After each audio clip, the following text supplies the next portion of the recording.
Praise lord. ఇప్పుడు ప్రాణం ఉన్నవారు చేతులెత్తి దేవుని స్తుతించండి.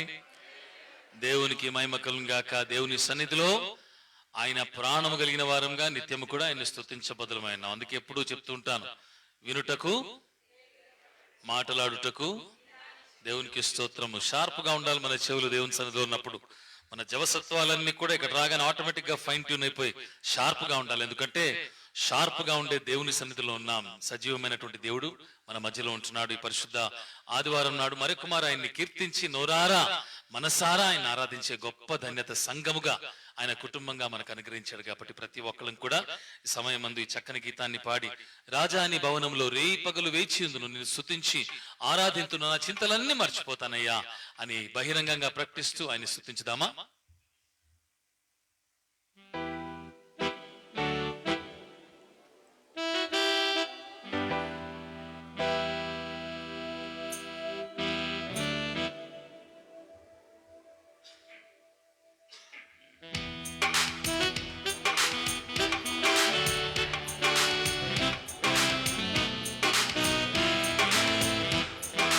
రాజాని భవనములో రేయి పగలు వేచి ఉందును, యేసు రాజాని భవనములో రేయి పగలు వేచి ఉందును, స్తుతించి ఆనందింతును, నా చింతలు మరచెదను, నిన్ను స్తుతించి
పరిశుద్ధపరచు యెహోవావే కానిస్ ఆరాధన నీకే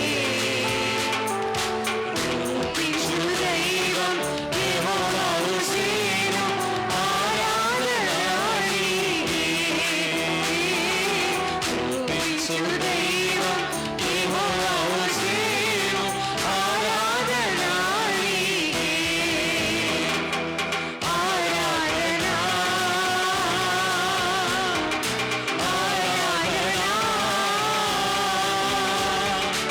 అబ్బా తండ్రి నీకేనయ్యా ఆరాధన నా యేసయ్యా ఆరాధన అబ్బా తండ్రి నీకేనయ్యా రాజాని భవనములో వెయ్యి పగలు విజయములో యేసు రాజాని భవనములో వెయ్యి పగలు విజయములో స్తుతించి ఆనందింతును చింతయు మరచెదను నిన్ను స్తుతించి ఆనందింతును నా చింతయు మరచెదను రాజాని భవనములో వెయ్యి పగలు విజయములో యేసు రాజాని భవనములో వెయ్యి పగలు విజయములో ఆయన సన్నిధిలో నిలబడినటువంటి వారం రేయి పగలు ఆయన సన్నిధిలో వేచి ఉండకపోయినా కానీ ఈ సమయము బహుశ్రేష్టమైనదని గుర్తెరిగినటువంటి వారమై ప్రతి ఒక్కళ్ళు కూడా మౌనముగా ఉండక మన నోళ్ళని తెరుచుదాం, ఆయన వైపు చూద్దాం, మన మనస్సు కేవలం ఆయన మీద మాత్రమే కేంద్రీకరిద్దాం, సమస్తమును మర్చిపోదాం, మన చింతలను మర్చిపోదాం, మన బాధలను మర్చిపోదాం, ఈ లోక సంబంధమైన ప్రతిదీ మర్చిపోదాం. ఆయన సన్నిధిలో మనల్ని మనమే మైమరచిపోయి తన్మయత్వముతో ఆయనను ఆరాధించుదాం. ప్రియులారా, మన హృదయ అంతరంగంలో ఆయన్ని ప్రతిష్ఠించుకొని మన దేవుని నామాన్ని కీర్తించి ఆ మనోరారా మనసారా హృదయం అంతటితో ఆయన బలమైన గొప్ప శ్రేష్టమైన ఉన్నతమైన మహోన్నతమైన నామాన్ని కొనియాడి స్తుతించుదాం. హల్లెలూయా, స్తోత్రమయ్యా నాయనా, నీకు స్తోత్రములు తండ్రి. తండ్రి నీకు స్తోత్రములు, మా ప్రభా నీకు స్తోత్రములు. తండ్రి కుమార పరిశుద్ధాత్మ త్రియేక దేవా నీకు స్తోత్రములు. భూమి ఆకాశములను సృజించిన వాడా నీకు స్తోత్రములు. సమస్తమును వాటి అందు కలగజేసిన వాడా నీకు స్తోత్రములు. అయా నీ నామ ఘనత కొరకు ప్రభా నీ రూపమందు మానవుడిని సృష్టించినటువంటి పరమ నిర్మాణం కూడా మా పరమ కుమ్మరి నీకు స్తోత్రములయ్యా. ఆది ఎందున్నటువంటి వాడా అంతము వరకు ఏకరీతిగా ఉండవాడా, మార్పు చెందక నిత్యము ఒకే విధంగా ఉండు దేవా నీకు స్తోత్రములయ్యా. నా తండ్రి మాట ఇచ్చి మాట తప్పని వాడా నీకు స్తోత్రములు, నీకే స్తోత్రములు. ఆమేనని వాడా నీకు స్తోత్రములు. ఉన్నవాడను అనువాడను సెలవిచ్చిన దేవా నీకు స్తోత్రములు. ఆదినంతమైనటువంటి ప్రభు నీకు స్తోత్రములయ్యా. ఆద్యంతరహితుడా నీకు స్తోత్రములు. ఆది సంభూతుడా నీకు స్తోత్రం, నీకు స్తోత్రం. భూత వర్తమాన భవిష్యత్ కాలములకు అధిపతివైనటువంటి యెహోవా నీకు స్తోత్రములు. స్తుతుల సింహాసనాసీనుడా నీకు స్తోత్రములు. ఇశ్రాయేలు చేయి స్తోత్రముల మీద సింహాసనాసీనుడు అయినటువంటి దేవా నీకు స్తోత్రములు. గంభీరమైన కంఠస్వరము గల దేవా నీకు స్తోత్రములు. యెహోవా అను భయంకరమైన నామము కలిగినటువంటి దేవా నీకు స్తోత్రములు. రోషము గల దేవా నీకు స్తోత్రం. పరాక్రమము గల దేవా నీకు స్తోత్రములు. బలాఢ్యుడా, శూరుడా, యుద్ధ వీరుడా నీకు స్తోత్రములు. సైన్యములకు అధిపతి యెహోవా సబయోత్ అని పేరు కలిగినటువంటి దేవా నీకు స్తోత్రం. అగ్ని వంటి నేత్రములు, అపరంజిని పోలిన పాదములు కలిగిన దేవా నీకు స్తోత్రములు. నీకే స్తోత్రములయ్యా. తెల్లని ఉనిని పోలినటువంటి తల వెంట్రుకలు గల దేవా నీకు స్తోత్రములు. విస్తారమైనటువంటి జల ప్రవాహముల ధ్వనిని పోలినటువంటి కంఠస్వరము గల దేవా నీకు స్తోత్రం, స్తోత్రం. 7 కన్నులు గలవాడా నీకు స్తోత్రములు. 7 ఆత్మలు గలవాడా నీకు స్తోత్రములు. రొమ్మున బంగారు ధట్టి ధరించిన వాడా నీకు స్తోత్రములు. కుడి చేత 7 నక్షత్రములను పట్టుకొని 7 దీప స్తంభముల మధ్య సంచరించుచున్నటువంటి దేవుని గొర్రెపిల్లవైన యేసు నీకు స్తోత్రములు. 7 ముద్రలను గ్రంథమును విప్పుటకు యోగ్యమైన యూదాగోత్రపు సింహమా నీకు స్తోత్రం, నీకు స్తోత్రం. ఆకాశ మహాకాశములు పట్టజాలని గొప్ప మహిమ గల దేవా, మహిమాన్వితుడా, మహిమోన్నతుడా నీకే స్తోత్రములు. సమీపించరాని తేజస్సునందు వసించు అమరుడా, నీకు స్తోత్రములు. నీతి సూర్యుడా నీకు స్తోత్రములు. ధవళ వరుడా రత్నముడా స్వర్ణమయుడా వ్యోమపీఠుడా సర్వాంగ సుందరుడా నీకు స్తోత్రములు. ముదిమి వచ్చే వరకు మమ్మల్ని ఎత్తుకొని ముద్దాడువాడా నీకు స్తోత్రములు. మరకతములు ప్రకాశించు ధవళ సింహాసనం మీద నీవు ఆసీనుడైండి దివారాత్రములు కెరూబులు శరాపులు 20 పెద్దల చేత పరిశుద్ధుడు పరిశుద్ధుడు పరిశుద్ధుడు అని పూజింపబడువాడా నీకు స్తోత్రములు. వారి గాని ప్రతగానుల చేత గడప కమ్ముల పునాదులు గడగడ వణుకుచుండగా ప్రభా నీవు కీర్తనీయుడుగా విరాజించినందుకు స్తోత్రములయ్యా. నీకు స్తోత్రం స్తోత్రం. విరాజులిచ్చినటువంటి రాజా రాజులకు రాజా ప్రభులకు ప్రభు నా దేవా యెహోవా అను గంభీరమైన నామము గలవాడా నీకు స్తుతులు చెల్లిస్తూ ఉంటున్నాను.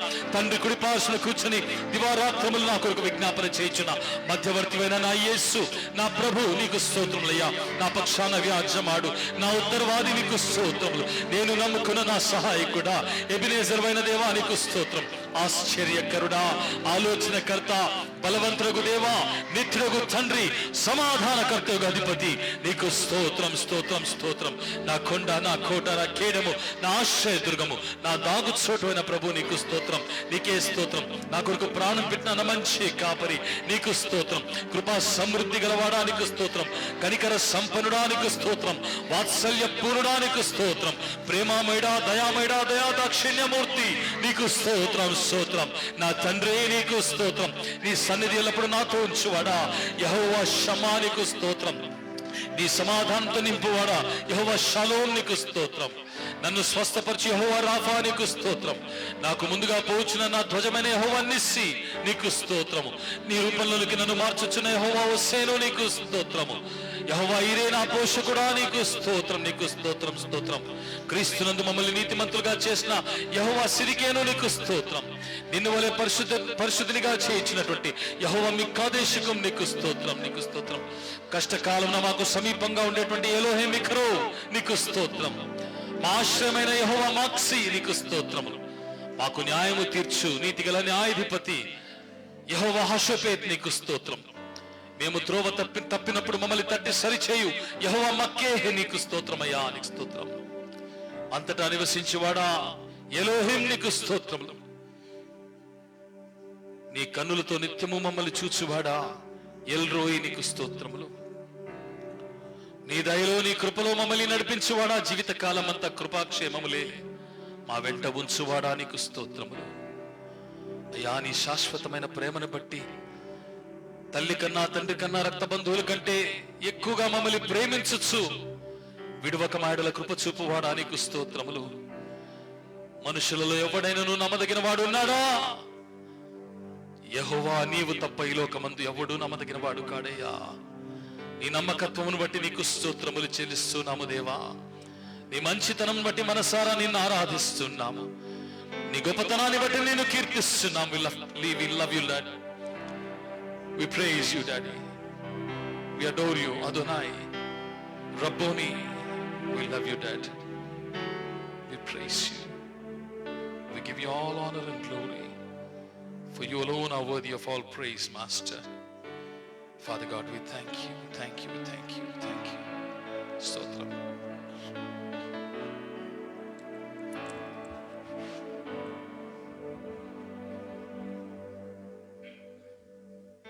మౌనంగా కొద్ది క్షణాలు ప్రభు సన్నిధిలో మనం ప్రభు మన హృదయంలో ఆయన్ని ప్రతిష్ఠించుకున్నాము గనుక మౌనములో ఆయన్ని కొద్దిసేపు స్తుతించుదాం.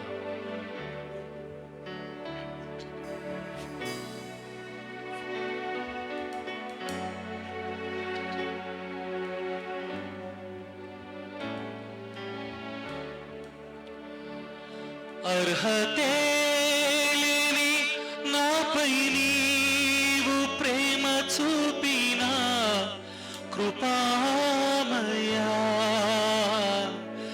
అర్హతే లేని నాపై నీవు ప్రేమ చూపిన కృపామయా. నా ఊహల కంటెను అధికముగా దయచేయుము ప్రేమమయా. నా ఊహల కంటెను అధికముగా దయచేయుము ప్రేమమయా.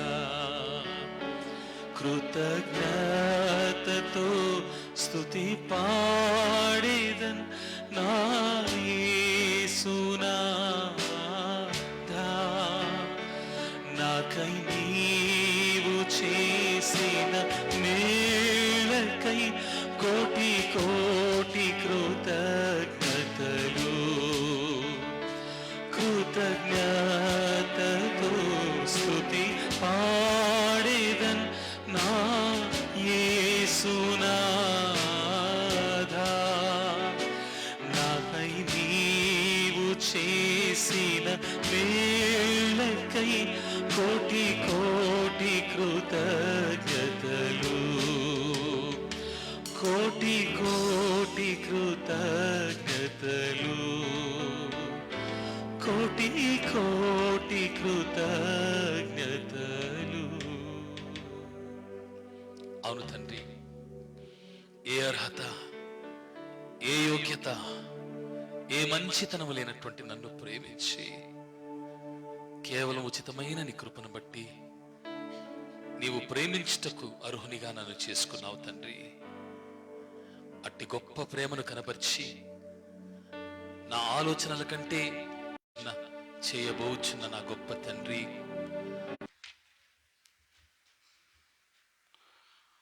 మంచిది. మరి ఎంతో అద్భుతంగా మరి స్తుతి ఆరాధనలో నడిపించిన పాస్టర్ అనిల్ రయ్య గారికి సంఘ మరి వాక్య ప్రార్థన పాస్టర్ సంజయ్ గారు వచ్చి ప్రార్థనలో నడిపించగలరని మనవి చేస్తున్నాను.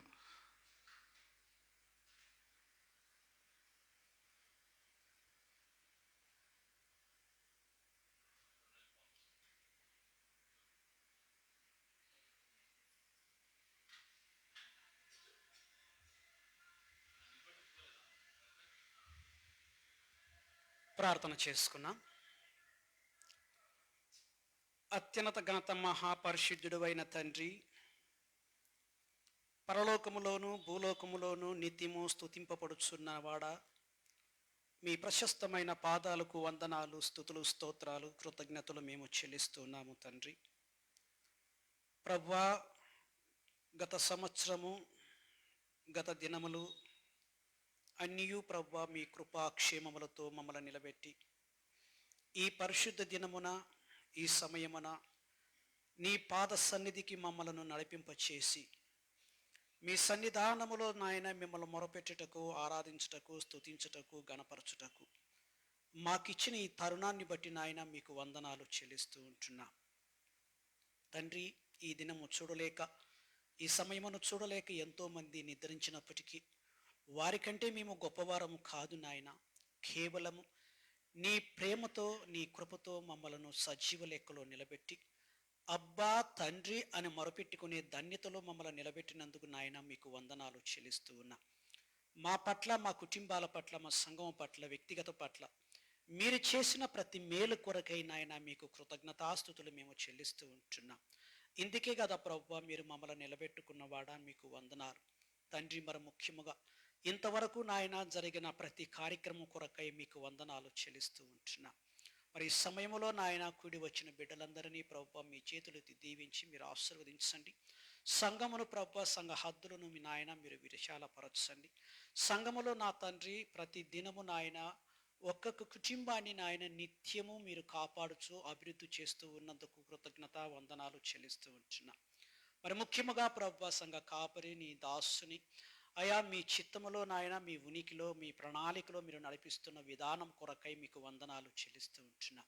అయా మీ యొక్క దాసునితో మీరు ఉండండి, మీ ఆత్మతో మీరు అభిషేకించండి, మీ యొక్క ఆత్మ వరములతో నాయన మీరు నింపమని తండ్రి మిమ్మల్ని బ్రతిమలాడుచున్నా తండ్రి. మరి ఈ సమయంలో మీ దాసులు నాయన సంఘానికి ప్రభువా అయా ఇదిగో తండ్రి నాయన మరి మీ చక్కని సందేశమును, నీ వాక్య పలుకులను అయా మీ యొక్క స్వరాన్ని మీరు నాయన మీరు వినిపించమని మీ దాసుని ద్వారా అయా మీరు మహిమ పొందగలరని తండ్రి మిమ్మల్ని బ్రతిమలాడుచున్నా తండ్రి. ఇదిగో ప్రభువా మరి ఈ ప్రార్థనకు నాయన మీ ప్రతిఫలము, మీ జవాబును మీరు దయచేయమని తండ్రి. మరి చివరి వరకు నాయన మీరే ఆధిపత్యం వహించి అధ్యక్షునిగా నడిపించమని తండ్రి. సంఘమును మీ దాసుని మమ్మల్ని అందరినీ మీ సిలువు చాటును మరుగుపరచమని నీకే మహిమ, ఘనత, ప్రభావాలు ఆరోపిస్తూ మా రక్షకుడైన ప్రభు అయిన యేసు పరిశుద్ధ నామములో వేడుకొని ప్రార్థిస్తున్నాము తండ్రి. ఆమేన్. థ్యాంక్ యూ అయ్యా. Thank you sir. Thank you pastor గారు. మరి ఈ దినము వాక్యం కొరకు ప్రార్థించిన పాస్టర్ సంజీవ గారికి సంఘ పక్షాన వందనాలు తెలియజేస్తున్నాను. మరి ఇప్పుడు మరి దైవ సందేశాన్ని మరి మన మధ్యలో ఉన్న సంఘ కాపరి దైవ సందేశాన్ని అందిస్తారు. మనందరం కూడా మరి సెల్ కూడా సైలెన్స్లో పెట్టుకోండి, అటు ఇటు తిరగకుండా కొద్ది నిమిషాలైనా మనము నిశ్శబ్దంగా ఆ వాక్యాన్ని విందాము. ఈ సమయాన్ని అయ్యగారికి అప్పగిస్తున్నాను.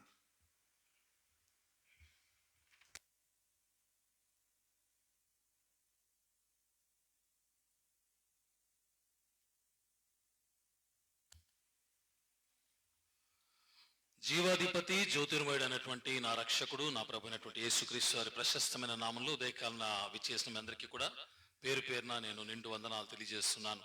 దేవుడు మిమ్మల్ని మీ కుటుంబాన్ని నిండుగా దీవించి ఆశీర్వదించును గాక. అలాగే లైవ్ లో మనతో సహవాసం చేస్తున్న అనేక మంది దేవుని ప్రియబిడ్డల్ని కూడా దేవుడు నిండుగా దీవించి ఆశీర్వదించును గాక. ప్రియులారా, అనేకమైనటువంటి వాక్యాలు అనేక సందర్భాల్లో మనం వింటూ ఉన్నాం. గత వారం కూడా ఎన్నో చక్కని ఆత్మీయ సత్యాలతో కూడినటువంటి లోతైన వాక్యము మీరు విన్నారు.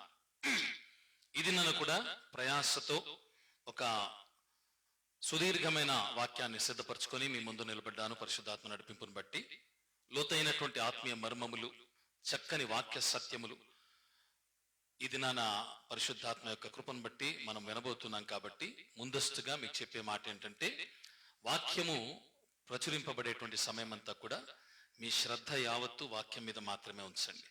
ఒకవేళ నేను వాక్యాన్ని ఎక్కువసేపు కూర్చొని వినలేను అని అనుకునే వారు ఎవరైనా ఒకరు ఉంటే అటువంటి వారు లేరని అనుకుంటున్నాను. ఒకవేళ ఉన్నట్లయితే మీకు ఇంతకన్నా ఇంపార్టెంట్ పనులు ఏమైనా ఉంటే మీరు వెళ్ళిపోవచ్చు. వాక్యం పూర్తిగా విని దాన్ని అర్థం చేసుకోవాలన్న తాపత్రయము, ఆశ, పట్టుదల ఉన్నట్లయితే దయచేసి వాక్యం అంతా వినండి. ఎందుకంటే ఈ దినాన చాలా చక్కటి వాక్యాన్ని నేను మీతో పంచుకోబోతున్నాను. అంటే ప్రతి వారము చక్కటి వాక్యాలు కాదా అని కాదు, ప్రతిదీ చక్కటిదే. కానీ ఈ దినాన మరికొన్ని మర్మాలతో కూడినటువంటి సత్యములు మీ ముందు ఉంచాలని ఆశపడుతున్నాను. చాలా కాలం క్రిందట నాకు తెలిసినటువంటి ఒక మంచి సేవకుడు పంచుకున్నటువంటి కొన్ని మాటలను స్ఫూర్తిగా మాత్రం తీసుకొని అనేకమైన విషయాలు నేను కూడా పరిశోధన చేసి మరి దినాన మీతో పంచుకోవడానికి ఇష్టపడుతుంటున్నాను.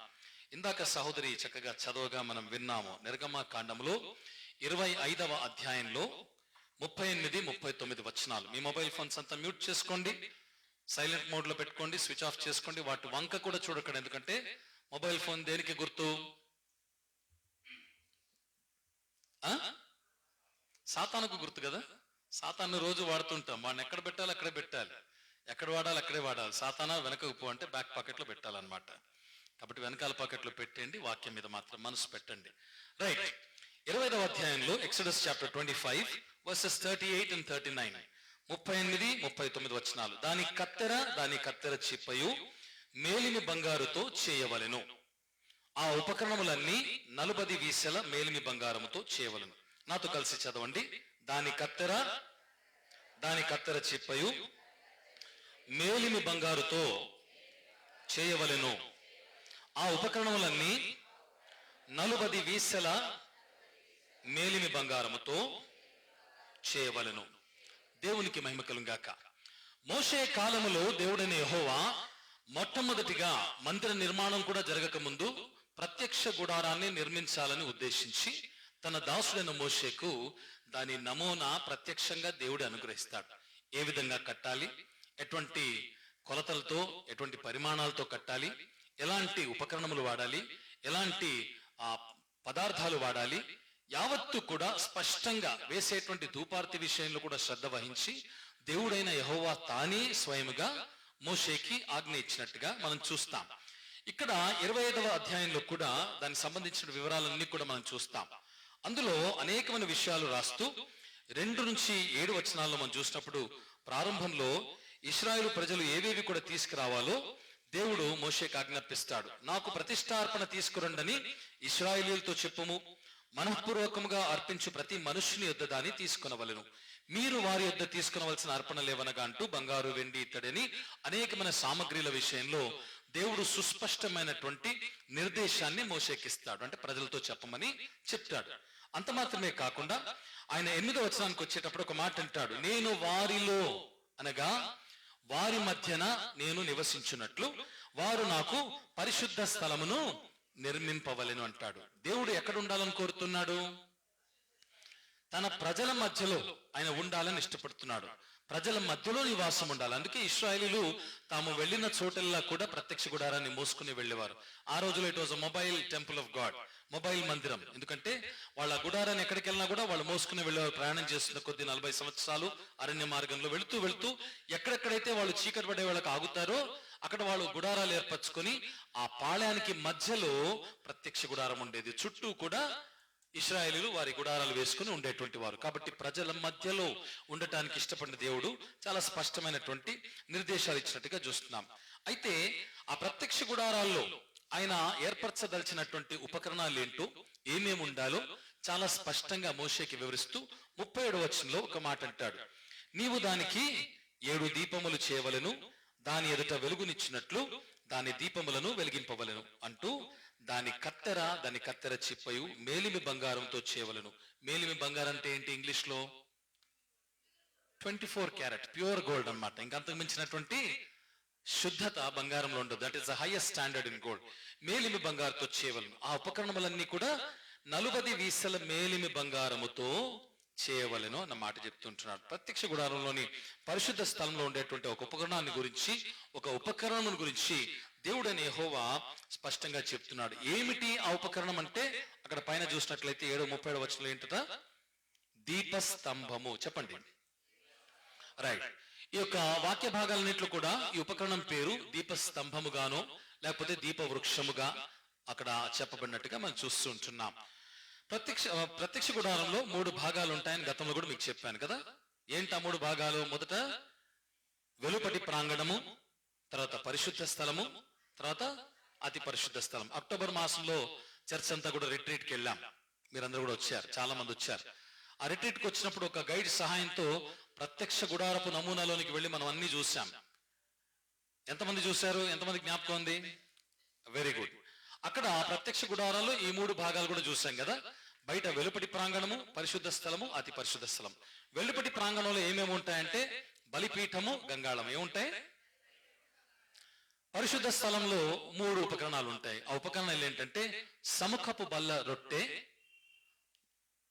ధూప సంభారం వేసేటువంటి ధూప వేదిక, మూడవదిగా ఇందాక చెప్పినటువంటి దీపస్తంభము లేక దీపవృక్షం. పరిశుద్ధ స్థలంలో ఏమేమి ఉంటాయి? ఇప్పుడు సముఖపు రొట్టెల బల్ల, ధూప వేదిక, దీపస్తంభం. అతి పరిశుద్ధ స్థలంలో సర్వోన్నతుడు, సర్వలోక సృష్టికర్త అయినటువంటి మహాదేవుని యొక్క నిబంధన మందసం ఉంటుంది. 6 ఉపకరణాలు, ప్రాముఖ్యమైన ఉపకరణాలు కూడా ప్రత్యక్ష గుడారంలో ఉంటాయి. ఎవరిని ఎప్పుడు అడిగినా కూడా టక్కని చెప్పేసే విధంగా ఉండాలి. వెలుపటి ప్రాంగణంలో ఏముంటాయి? బలిపీఠము, గంగాళం. గంగాళం దేనికి? కాళ్ళు చేతులు కడుకొని శుభ్రపరచడానికి. బలిపీఠం ఎందుకు? వారు తీసుకొచ్చినటువంటి పశువుల్ని బలి ఇవ్వటానికి. పరిశుద్ధ స్థలంలో ఏముంటాయి? సముఖపు బల్ల, రొట్టెల బల్ల, దీపవేదిక కాదు, ధూపవేదిక, దీపస్తంభం. దీపాన్ని కలిపేయకండి, జాగ్రత్త, మిక్స్ అవ్వకండి. ఇక అతి పరిశుద్ధ స్థలానికి వచ్చేటప్పటికి అక్కడ ఏముంది? నిబంధన మందసం. ఈ 6 ప్రాముఖ్యమైనటువంటివిగా వాటిలో ఉన్నట్టుగా చూస్తున్నాం. ఈ 6 రకాల ఉపకరణాలన్నిటిలో కల్లా అత్యంత ఖరీదైన ఉపకరణం ఏంటి అంటే దీపస్తంభము. దీపస్తంభం ఎందుకట? ఎన్ని వీసల బంగారముతో? 40 వీసల బంగారముతో, మేలిమి, అది కూడా మేలిమి బంగారముతో 24 క్యారెట్ గోల్డ్ తో చేయమని చెప్పారు. ఎప్పుడైనా ఆలోచన చేశారా 40 వీసల బంగారం అంటే ఎంత అని? రైట్. ఇంగ్లీష్ లో చూసినట్లయితే 1 టాలెంట్ ఆఫ్ ప్యూర్ గోల్డ్ అన్న మాట చూస్తాం. ఆ రోజు ఉన్నటువంటి మోషే కాలం నాటి హెబ్రీయుల తూనికలు, కొలతలను ఆధారం చేసుకొని మనం చూసినట్లయితే 40 వీసల మేలిమి బంగారము ఈనాటి కొలతలతో, మన కొలతలతో పోలిస్తే ఎంతో తెలుసా? మీరు షాక్ అవుతారేమో. 65 కిలోల బంగారం. ఎన్ని కిలోలండి? 65 తులాలు కాదు, 65 గ్రాములు కాదు, 65 కిలోల బంగారం. అది ఈనాటి మార్కెట్ వాల్యూ ప్రకారం, ఈ ఉదయకాలం ఉన్న మార్కెట్ వాల్యూ ప్రకారం, రాకముందు చెక్ చేసుకున్నాను మళ్ళీ. మనం మార్కెట్ వాల్యూ ప్రకారం చూసినట్లయితే ఎంతో తెలుసా? అక్షరాల 35,10,00,000. ఎంత?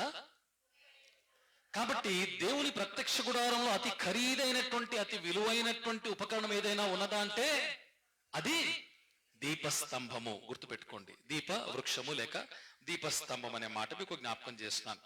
నూతన నిబంధన కాలములో ఈ దీపస్తంభం దేనికి గుర్తుగా ఉన్నదని చూసినట్లయితే ప్రకటన గ్రంథంలో 1వ అధ్యాయంలో 16-17 వచనాలు, 13-16 వచనాలు కూడా చూసినప్పుడు అక్కడ ఉన్నటువంటి మాట ఏంటంటే, మనుష్య కుమారుని పోలినటువంటి ఒకడు తన కుడి చేతిలో 7 నక్షత్రములు పట్టుకొని 7 సువర్ణ దీపముల మధ్యన సంచరించుచున్నట్టుగా పద్మాసు దీపంలో వెలివేయబడి ఖైదులో ఉన్నటువంటి భక్తుడైన యోహాను కలిగిన ప్రత్యక్షతలో చూశాడు.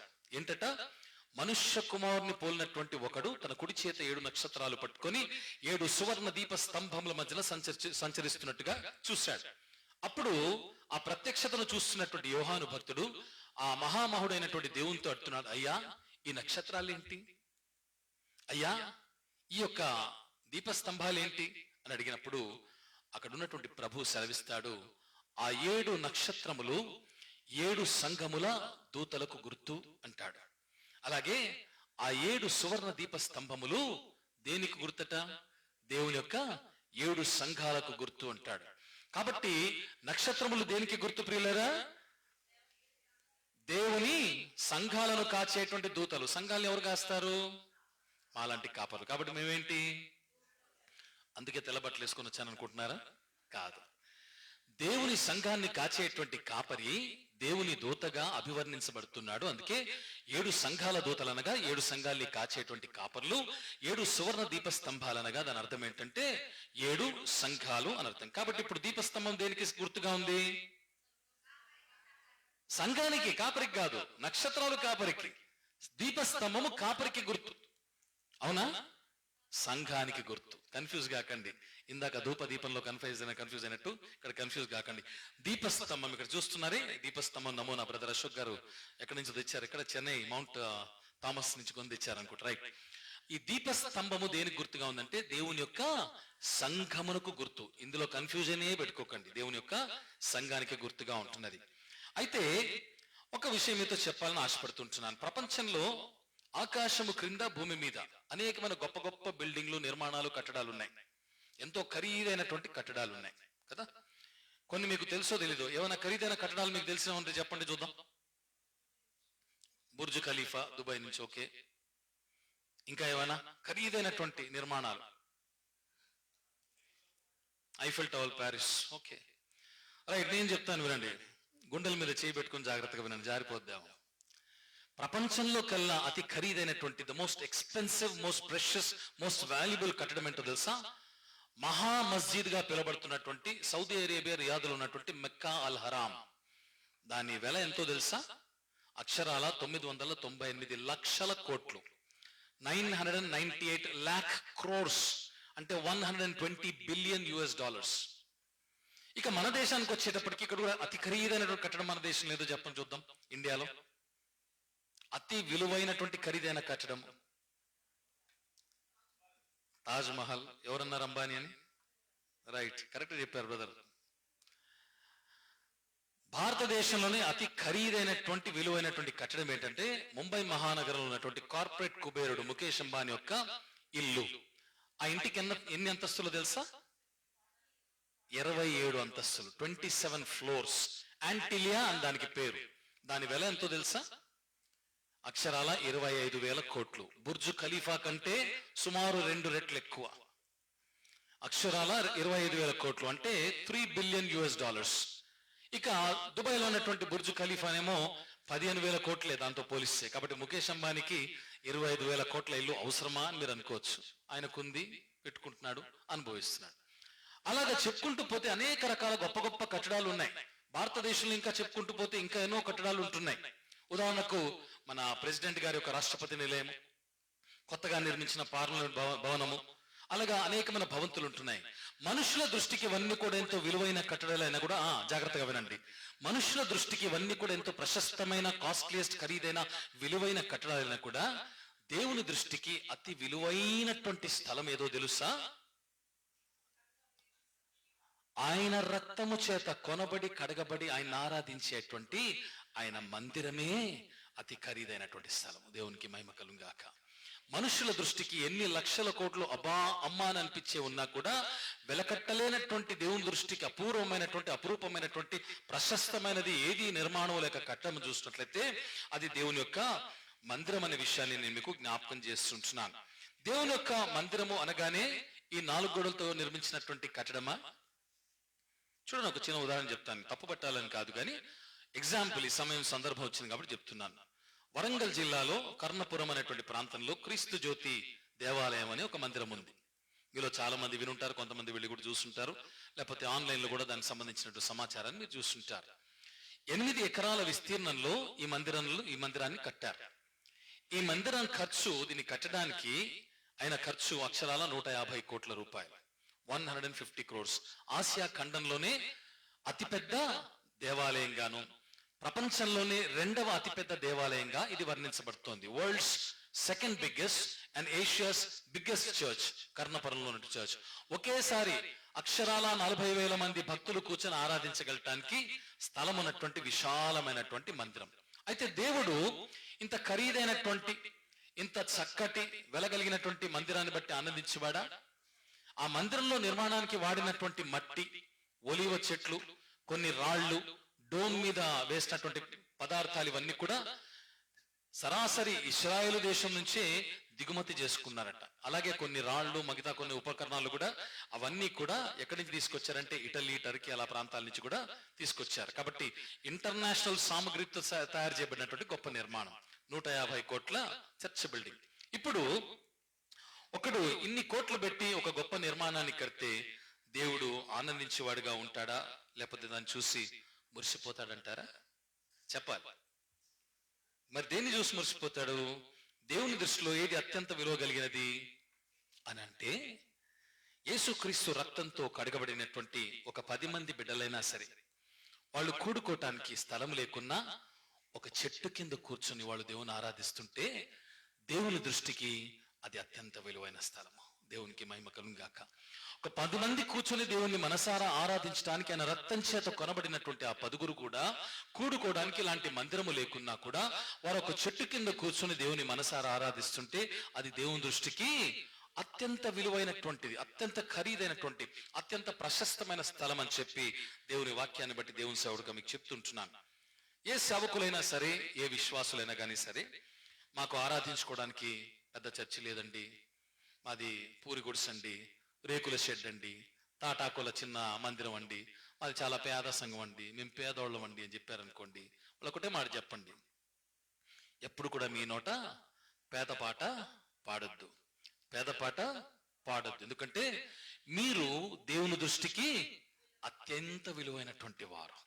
ఎటువంటి మందిరంలో మీరు కూర్చొని ఆరాధిస్తున్నారన్నది ముఖ్యం కాదు, కానీ మీరు ఏ దేవుణ్ణి అయితే మీరు కలిగి ఉన్నారో ఆ దేవుణ్ణి బట్టి మీకు అత్యంత విలువ ఉన్నదన్న విషయాన్ని వాళ్ళకు జ్ఞాపకం చేయాలి. మరోసారి నేను చెప్తున్నాను, యేసయ్య రక్తము చేత కడగబడినటువంటి కొంతమంది దేవుని బిడ్డలు ఒక చోట కూర్చొని ఆయన ఆరాధిస్తూ ఉంటే ఆ స్థలము దేవుని దృష్టికి అత్యంత విలువైనది.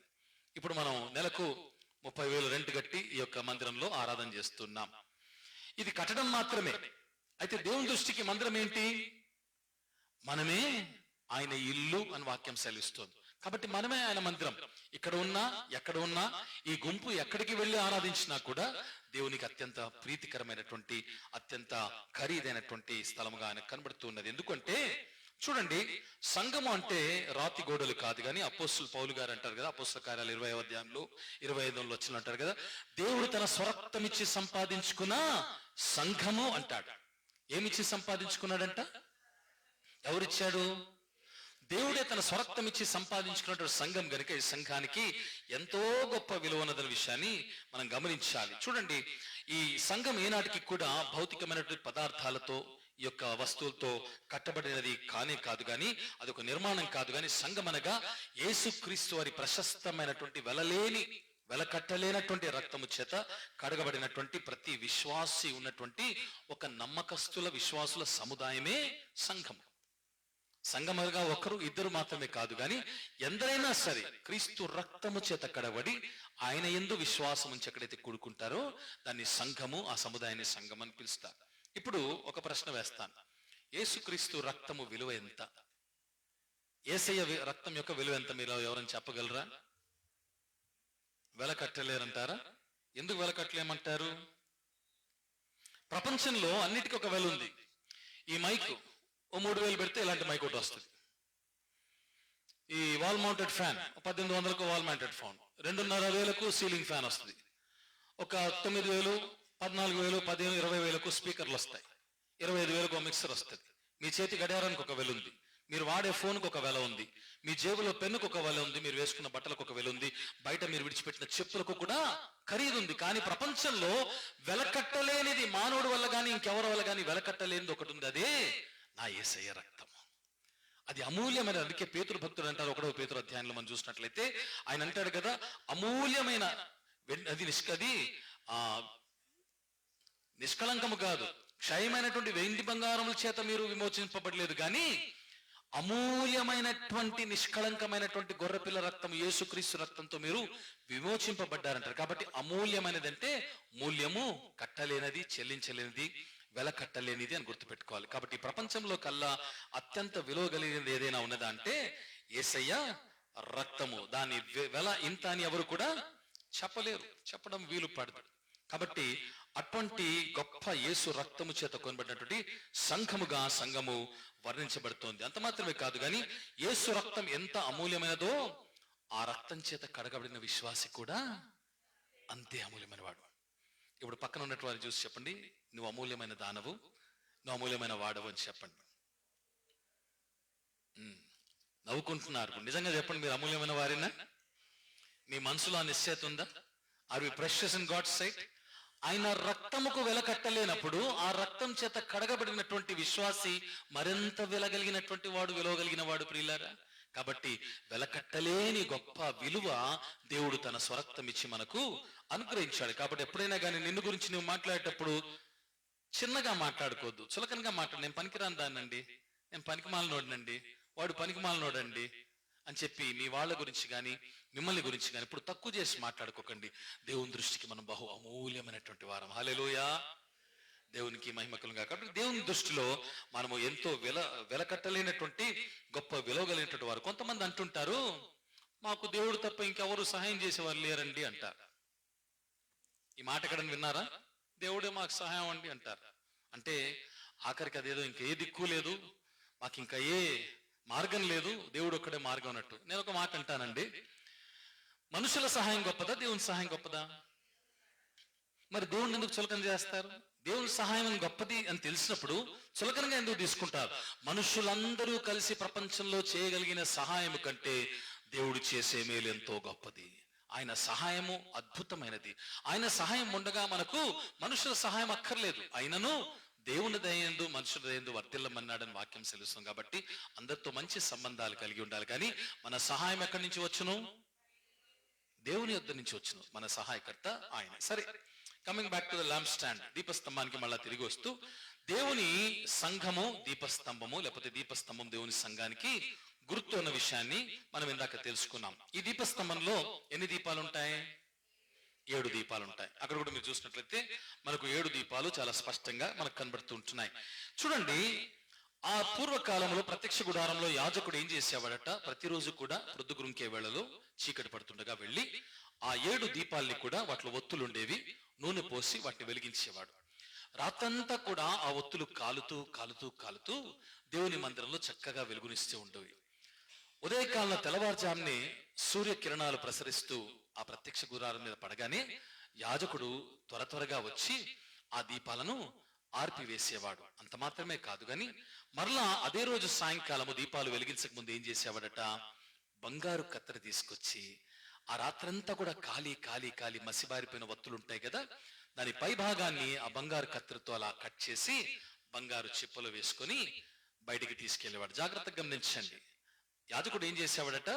రాత్రంతా కాలి కాలి కాలి వత్తులు మసిబారిపోతాయి కదా, కాస్త కాలిపోతాయి కదా, ఆ కాలిన పై భాగాన్ని ఏం చేసేవాడంటే కత్తెరతో జాగ్రత్తగా కట్ చేసి ఆ బంగారు చిప్పలు, ఇందాక చదివాం కదా నిర్గమకాండంలో, బంగారు కత్తెరయు బంగారు చిప్ప గురించి చదివాం. ఆ చిప్పలో ఆ కత్తెరతో కట్ చేసి దాన్ని జాగ్రత్తగా బయటికి తీసుకెళ్ళేవాడు. మా చిన్నతనంలో కెరోసిన్ ల్యాంపులు వాడేవాళ్ళం. ఇప్పుడు కూడా కొన్ని గ్రామాల్లో వాడుతుంటారు. మీరు ఎంతమంది కెరోసిన్ ల్యాంపులు వాడారు? రైట్. రాత్రి కెరోసిన్ ల్యాంపులు, మాకైతే చిన్నతనంలో కరెంటు రాత్రి పోతే తెల్లవారుదాకా వచ్చేది కాదు. కెరోసిన్ ఆయిల్ ల్యాంపుల్లోనే చాలా చదువుకున్నాం మేము ఎక్కువగా. మీలో కూడా చాలా మంది అనుభవాలు కలిగి ఉంటారు. అదంతా కాలిన తర్వాత మరుసటి రోజు మనం కూడా ఏం చేసేవాళ్ళం, నెక్స్ట్ డే ఆ ఒత్తును కట్ చేసి లేకపోతే తుంచేసి చక్కగా ఒక కవర్లో పెట్టి ఒక డబ్బాలో పెట్టి తాళం వేసి బీరువాలో భద్రపరిచేవాళ్ళమా? ఏం చేసేవాళ్ళం? ఈ చెత్త అంతా ఎందుకు, ఉన్న చెత్తతో పాటు అని బయట పారవేసేవాళ్ళం కదా. జాగ్రత్తగా గమనించండి నా మాటలు. అయితే యాజకుడు ఏం చేసేవాడు? ఆయన మాత్రం బయట పారవేయకుండా ఆ నుసిని కత్తిరించగా వచ్చినటువంటి నుసిని చాలా జాగ్రత్తగా బంగారు చిప్పలో భద్రపరిచేవాడు. ప్రియులారా, అసలు ఈ బంగారు చిప్ప దేనికి గుర్తు? ఆ నుసి దేనికి గుర్తు? ఆ బంగారు కత్తెర దేనికి గుర్తు? ఈ మూడు విషయాలు నేను మీకు చెప్పాలని ఆశపడుతున్నాను. కాబట్టి చాలా శ్రద్ధగా, చాలా జాగ్రత్తగా నా మాటలు మీరు వినాల్సిందిగా కోరుతున్నాను. ప్రత్యక్ష గుడారంలో ఉన్నటువంటి దీపస్తంభంలోని దీపాలు మరి రాత్రంతా కూడా మందిరానికి వెలుగునివ్వడానికి అవి రాత్రంతా కాలుతూనే ఉంటాయి. ఆ రాత్రంతా కూడా వెలుగును ప్రసరిస్తూనే ఉంటాయి. కాబట్టి మసిబారిపోతాయి. ఇది ఆధ్యాత్మికంగా దేనికి గుర్తు అని చూసినట్లయితే సంఘము దీపస్తంభం అయితే దీపస్తంభంలో అమర్చబడిన దీపాలు క్రీస్తు రక్తం చేత కొనబడిన ప్రతి విశ్వాసికి గుర్తు. యేసు క్రీస్తు రక్తం చేత కొనబడి సంఘంలో నాటబడిన ప్రతి విశ్వాసికి గుర్తు అమర్చబడిన ప్రతి దీపం అనే విషయాన్ని మీరు గుర్తుపెట్టుకోండి. ఇప్పుడు ఏ విధంగా అయితే ఆ దీపము వెలుగుతూ ఉన్నదో మనం కూడా సంఘంలో ఉన్నటువంటి వారు సంఘమని దీపస్తంభంలో ఉండే దీపాలు ఏం చేయాలట? సామెతల గ్రంథంలో 20వ అధ్యాయంలో 20వ వచనంలో అంటాడు, నరుని ఆత్మ యెహోవా పెట్టిన దీపము. కాబట్టి విశ్వాసి దేనికి గుర్తుగా ఉన్నాడు? దీపస్తంభంలోని దీపానికి గుర్తుగా ఉంటున్నాడు. కావున ఈ 7 దీపాలు సంఘంలో ఉన్న ప్రతి ఒక్క విశ్వాసికి, ఒక్కరు ఇద్దరు ముగ్గురు అని కాదు, ఒక కమిటీ అని కాదు, పెద్దలని కాదు, కాపరని కాదు, కానీ క్రీస్తు రక్తం చేత, ఇందాక చెప్పానే, యేసు క్రీస్తు రక్తం చేత కొనబడిన ప్రతి విశ్వాసికి ఈ దీపం గుర్తుగా ఉంటున్న విషయాన్ని మనం గుర్తు పెట్టుకోవాలి. సంఘానికి అంటే సార్వత్రిక సంఘానికి వెళ్ళేటువంటి కొంతమంది ఏం చేస్తారు తెలుసా? ఒక దీపంలాగా వాళ్ళ బలమంతటిని కూడా దేవుని పరిచర్లో వాళ్ళు కాలిపోజేస్తారు. వాళ్ళ ధనము, వారి సమయము, వారి తరాంతులు, వాళ్ళకు ఉన్నటువంటి సమస్తాన్ని కూడా దేవుని కొరకు వెచ్చించి యావత్తు కూడా ఒక ఒత్తిలాగా వాళ్ళు కాలిపోయినటువంటి అనుభవంలోకి వెళుతూ సంఘంలో వెలుగునిస్తూ ఉంటారు. దేవుని పరిచర్లో ప్రేమైనటువంటి వాళ్ళరా, అలాగా కొంతమంది వ్యక్తులు ఉంటారు. సార్వత్రిక సంఘం అంతట్లో కూడా ఎక్కడ చూసినా కొన్ని సంఘాల్లో కొంతమంది అలాగుంటారు. వాళ్ళు ఏంటట? ఈ దీపాల్లాగా తమ బలమును, తమ ధనమును, తమ సమయమును, తన తలాంతులను, తమ జ్ఞానమును, తమ అవైలబిలిటీ యావత్తు కూడా దేవుని పరిచర్లో పెట్టి, పరిచారకుడు అంటే ఎవరండి చెప్పాలి? పరిచర్య చేసేవాడు పరిచారకుడు. పరిచర్య ఇప్పుడు ఎవరు చేయాలి? పాస్టర్ గారు మాత్రమే చేయాలా? సంఘ పెద్దలేనా? క్రీస్తు రక్తం చేత కొనబడిన ప్రతి ఒక్కరూ కూడా పరిచర్య చేసేవాళ్లే. కాబట్టి ఇక్కడ కూర్చున్న మనమంతరం ఏంటి? పరిచారకులం. ఆ రోజు యేసు ప్రభు లాజరు ఇంటికి వెళ్ళినప్పుడు ఆయన పాదాల చెంత కూర్చొని ఆయనకి ఎవరు పరిచర్య చేశారు? వంటింట్లోకి వెళ్ళి ఎవరు పరిచర్య చేశారు? అవంతా కూడా పరిచర్యలేనా? వాళ్ళు పరిచారకులను పిలువబడ్డారా లేదా? కాబట్టి దేవుని మందిరంలో పని చేసేటువంటి ప్రతి బిడ్డ రక్తం చేత కొనబడి ఆయన మందిరంలో చేసే చిన్న పనైనా పెద్ద పనైనా చేసేటువంటి ప్రతి ఒక్కరు కూడా దేవుని యొక్క పరిచారకుల విషయాన్ని మీకు జ్ఞాపకంగా చెప్తూ ఉంటున్నాను ప్రియులారా. కాబట్టి ఈ యొక్క వెలిగేటువంటి వ్యక్తులు వాళ్ళు ఎంతగానో కష్టపడి ప్రభు పనిలో కాలిపోతూ మసిబారిపోయినా కూడా వాళ్ళు దేవుని సన్నిధిలో ఎప్పుడు కూడా వెలుగుతూ ఆయన కొరకు నిత్యము ఏదో విధంగా దేవుని మెప్పించాలనేటువంటి వారుగా ఉంటారు. ప్రియులారా, నువ్వు ఎంతైతే ప్రభు పనిలో కాలి మసిబారిపోయావో, యాజకుడు కాలిన వత్తి పైభాగాన్ని కత్తిరించి ఆ నుసిని భద్రంగా బంగారు చిప్పలు ఎలా దాచాడో, దేవుని మందిరంలో నువ్వు చేసే ప్రతి చిన్న పనిని కూడా దేవుడు నిత్యం కూడా కత్తిరించి జ్ఞాపకాలని తన బంగారు చిప్పలో దాచుకుంటాడు. మనుషులు నువ్వు చేసే పరిచర్య జ్ఞాపకం చేసుకోకపోయినా, మనుషులు నువ్వు చేసే సేవను గుర్తుంచుకోకపోయినా కూడా ఎవరు జ్ఞాపకం ఉంచుకుంటారట? దేవుడు. ఆ మసిబారిపోతున్న జీవితం అంతా దేవుని కొరకు కరిగి కాలిపోతున్నా కూడా ఆయన ఏం చేస్తాడట? తన బంగారు కత్తెరతో ఆ యాజకుడు చేసినట్టుగా నుసిని కత్తిరించి బయట పారవేయకుండా జ్ఞాపకాలనేటువంటి బంగారు చిప్పులో పదలం చేసుకుంటాడు, భద్రపరిచి జాగ్రత్తగా పెట్టుకుంటాడు. ఇది ఆ మాటకున్నటువంటి అర్థం. కాబట్టి ఇప్పుడు బంగారు చిప్ప దేనికి అర్థము? దేవుని యొక్క మనల్ని గురించినటువంటి దేవుని యొక్క జ్ఞాపకాలు, ప్రతి ఒక్క విశ్వాసికి సంబంధించిన దేవుని జ్ఞాపకాలు అని గుర్తుపెట్టుకోవాలి. దీపస్తంభం దేనికి సాదృశ్యము? దీపాలు సంఘస్థులకు లేక సంఘ విశ్వాసులకు, బంగారు చిప్ప ఆ విశ్వాసులకు సంబంధించినటువంటి దేవుని జ్ఞాపకాలకు సాదృశ్యం. రైట్, ఇప్పుడు జాగ్రత్తగా వినండి. నీ కొరకు నువ్వు ఎంతో ప్రయాసపడుతుంటావు, ఉదయం లేస్తే రాత్రి వరకు. నీ కొరకు నువ్వు పడ్డటువంటి ప్రయాస వ్యర్థమైపోతుందేమో గాని, నీ భర్త కొరకు నువ్వు పడ్డ ప్రయాస వ్యర్థమైపోతుందేమో గాని, నీ పిల్లల కొరకు నువ్వు పడే ప్రయాస వ్యర్థమైపోతుందేమో, నీ బంధువులు, నీ కుటుంబీకులు, రక్త సంబంధులు, స్నేహితులు, ప్రపంచంలో నీకు తెలిసిన వారందరి కోసము నీవు పడే ప్రయాస వ్యర్థమైపోవచ్చేమో కానీ నా దేవుని కొరకు నువ్వు చేసే ప్రయాస ఏనాడు కూడా వ్యర్థము కాదు. ఎందుకంటే ఆయన జ్ఞాపకాలనే బంగారు చిప్పలు వాటి జ్ఞాపకం ఉంచుకుంటాడు. ఆయన కొరకు నువ్వు ఎంత కొద్దిగా చేసినా కూడా, ఎంత తక్కువగా చేసినా కూడా ఆయన జీవితకాలం అంతా కూడా జ్ఞాపకం ఉంచుకొని దానికి ప్రతిఫలం ఇచ్చేటువంటి గొప్ప దేవుడు. ఆయన ఎవరికి వచ్చి ఉండేటువంటి వాడు కాదు, ఎవరికి రుణపడి ఉండేటువంటి వాడు ఎంత మాత్రము కాడు. నువ్వు ఆయన కొరకు ఎంత కొద్దిగా చేసినా కూడా he will remember lifetime. మనుషులైతే మర్చిపోతారు, చాలా సార్లు మనుషులు మనం చేసిన మేళ్ళు మర్చిపోతుంటారు. ఆయన ఎంత గొప్ప మనసున్నటువంటి దేవుడు అంటే, ఆయన సన్నిధిలో నీ కష్టంలో కానీ నీ సమృద్ధిలో కానీ నీవు కొంత ఆయనకు చేసిన ఇచ్చుట గురించి మాత్రమే కాదండి, నీవు ఆయన మందిరం కొరకు చేసే పనులు, నిన్ను నీవు తగ్గించుకొని ఆయన కొరకు చేసే సేవ, వెంటనే నీకు కల్లార ప్రతిఫలం దేవుడు ప్రత్యక్షంగా వచ్చి నీవు చేసావు కాబట్టి తీసుకొని ఇవ్వడమో గాని నీ జీవితంలో కనబడే విధంగా గొప్ప ప్రతిఫలం ఆయన నీకు ఇచ్చేవాడుగా ఉంటున్నాడు. అది నా దేవుని యొక్క గొప్పతనం. పిల్లరా, ఆయన ఎంతటి ఉపకారం గుణం కలిగినటువంటి వాడంటే, ఆయన ప్రవక్తల్లో సేవకుల్లో, నేను రాత్రి కూడా ఒక ఇంటికి వెళ్ళినప్పుడు చెప్పాను, ఆయన ప్రవక్తల్లో సేవకుల్లో మాలాంటి వారు ఎవరైనా విశ్వాసుల గృహం దర్శిస్తే ఆయన నామమందు ఒక గిన్నెడు చన్నీళ్ళు ఇచ్చినా కూడా దానికి ప్రతిఫలం ఇచ్చేటువంటి దేవుడు. ఏమంట? ఏమి ఇవ్వాలంటే ఏమిస్తేనట? మత్తయి సువార్త 10వ అధ్యాయంలో 42వ వచనంలో, మార్కు సువార్త 9వ అధ్యాయంలో 41వ వచనంలో ఈ మాటలు మనం చూస్తాం. ప్రభు నామంలో ఆయన సేవకులైనటువంటి వారు ప్రవక్తల్లో ఒకటి ఇంటికి వచ్చినప్పుడు వాళ్ళని చేర్చుకొని ఆయన నామంలో బిర్యానీలు, చికెన్ బిర్యానీలు అక్కర్లేదమ్మా, కూల్ డ్రింకులు అక్కర్లేదమ్మా, కాఫీలు టీలు అక్కర్లేదమ్మా, కష్టపడి తినండి తినండి అని చెప్పి చెవుల్లోంచి కార్యంత వరకు పీకల దాకా మెక్కించాల్సిన అవసరం లేదమ్మా. సేవకుడు వచ్చినప్పుడు మీ గృహాల్లో ఒక గిన్నెడు చన్నీళ్లు ఆయన పేరులో మీరు ఇచ్చినప్పుడు అది మీకు ఆశీర్వాదం. ఎందుకంటే నా ప్రభు గుర్తు పెట్టుకొని ఆ బంగారు చిప్పలో దాచిపెట్టుకొని దానికి కూడా ప్రతిఫలం. ఈ లోకంలో ఎవరికైనా మంచినీళ్ళు ఇస్తే గుర్తు పెట్టుకుంటానండి? జీవితకాలం అంతా మేపినా కూడా మర్చిపోయేటువంటి రుణగ్రస్తులు ఉన్నారు ఈ ప్రపంచంలో. నా దేవుడు రుణగ్రస్తుడు కాదు, ఆయన కృతజ్ఞత కలిగినటువంటి దేవుడు.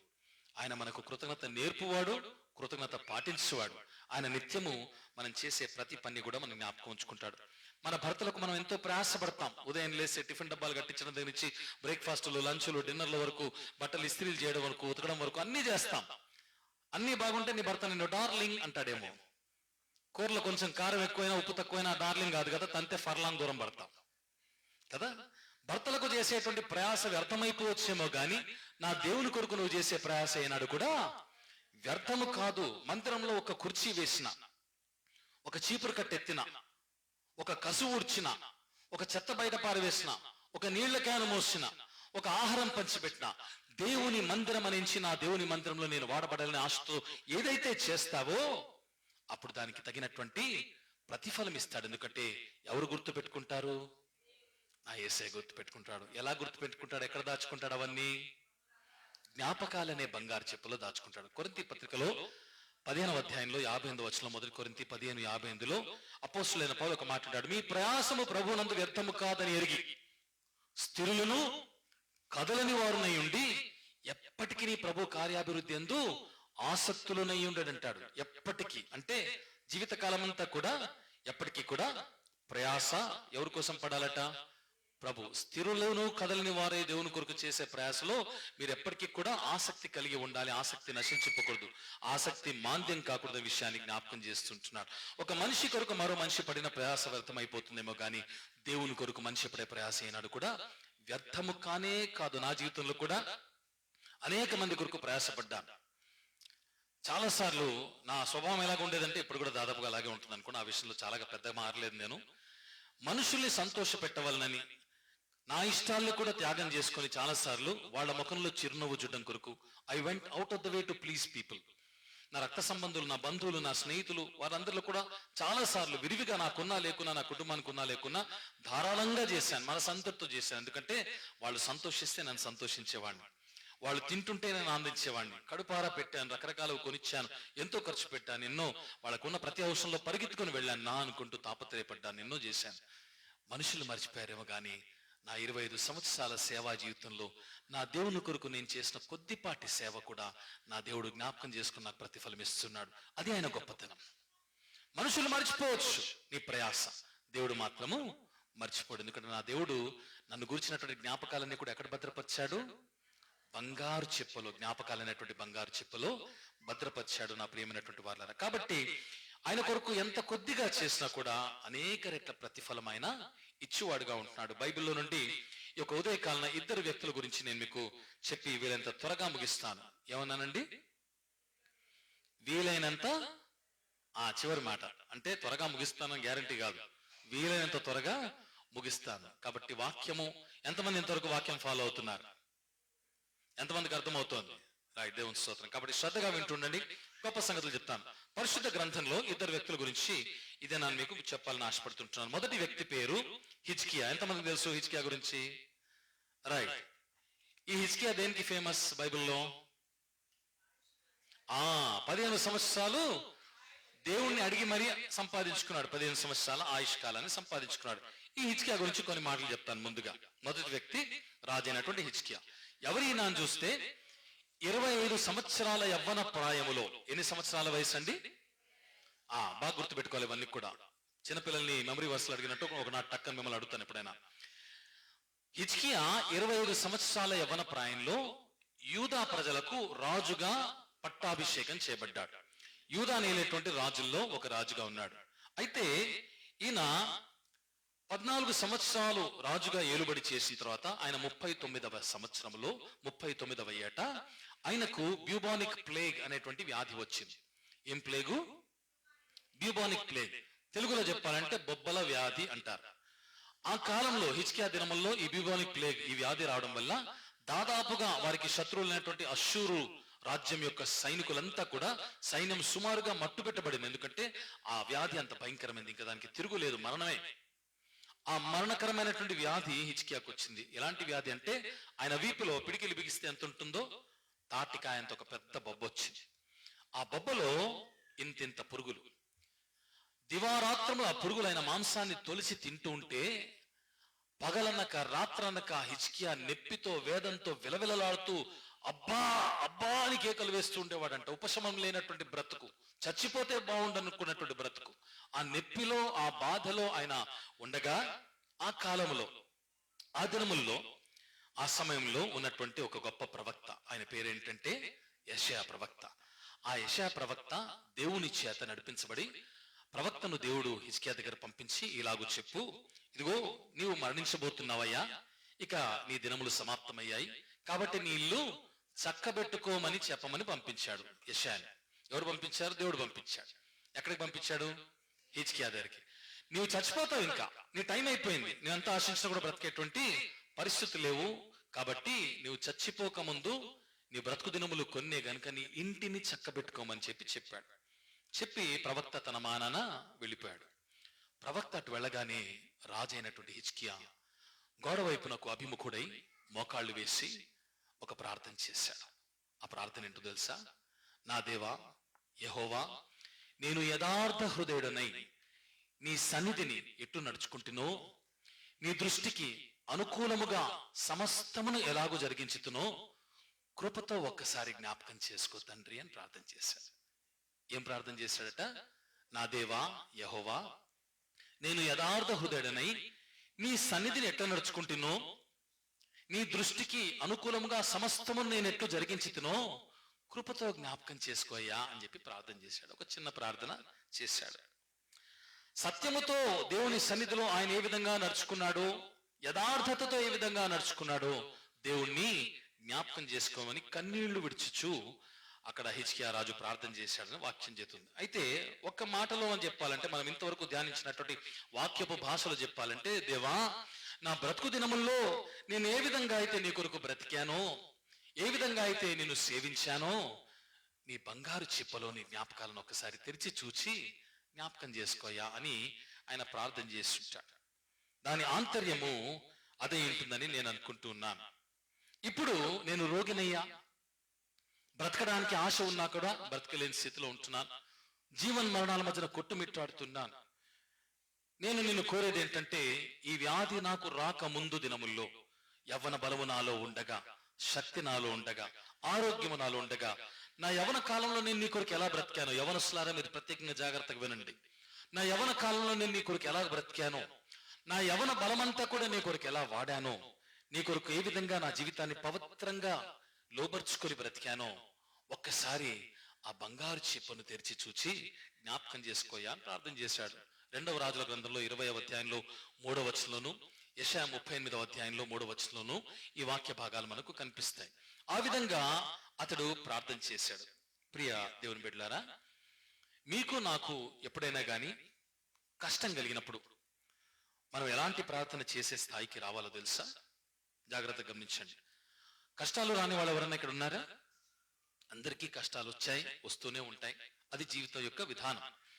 మీకు నాకు కష్టాలు వచ్చినప్పుడు మనము ఎలాంటి ప్రార్థన చేసే స్థాయికి రావాలంటే, దేవా ఈ రోజు వరకు నేను నీ ఎదుట ఎలా బ్రతికానో, నా యవ్వన కోరికలను శరీర ఇచ్చలన్నీ కూడా నేను సెలవు వేసుకొని నీకు ఎలాగ బ్రతికానో, నీ మార్గం అనుసరిస్తూ నీ వాక్యానికి లోబడి ఎలాగ జీవించానో, నీ సన్నిధిలో నేను పవిత్రంగా ఉండడానికి నిత్యం ఎలాగా నేను పోరాడానో, నా శరీరాశలు జయించడానికి ఎలాగా ఫైట్ చేశానో, నేను బ్రతికిన నా బ్రతుకును జ్ఞాపకం చేసుకోవయ్యా అని ప్రార్థించే విధంగా మన ప్రార్థన ఉండాలి.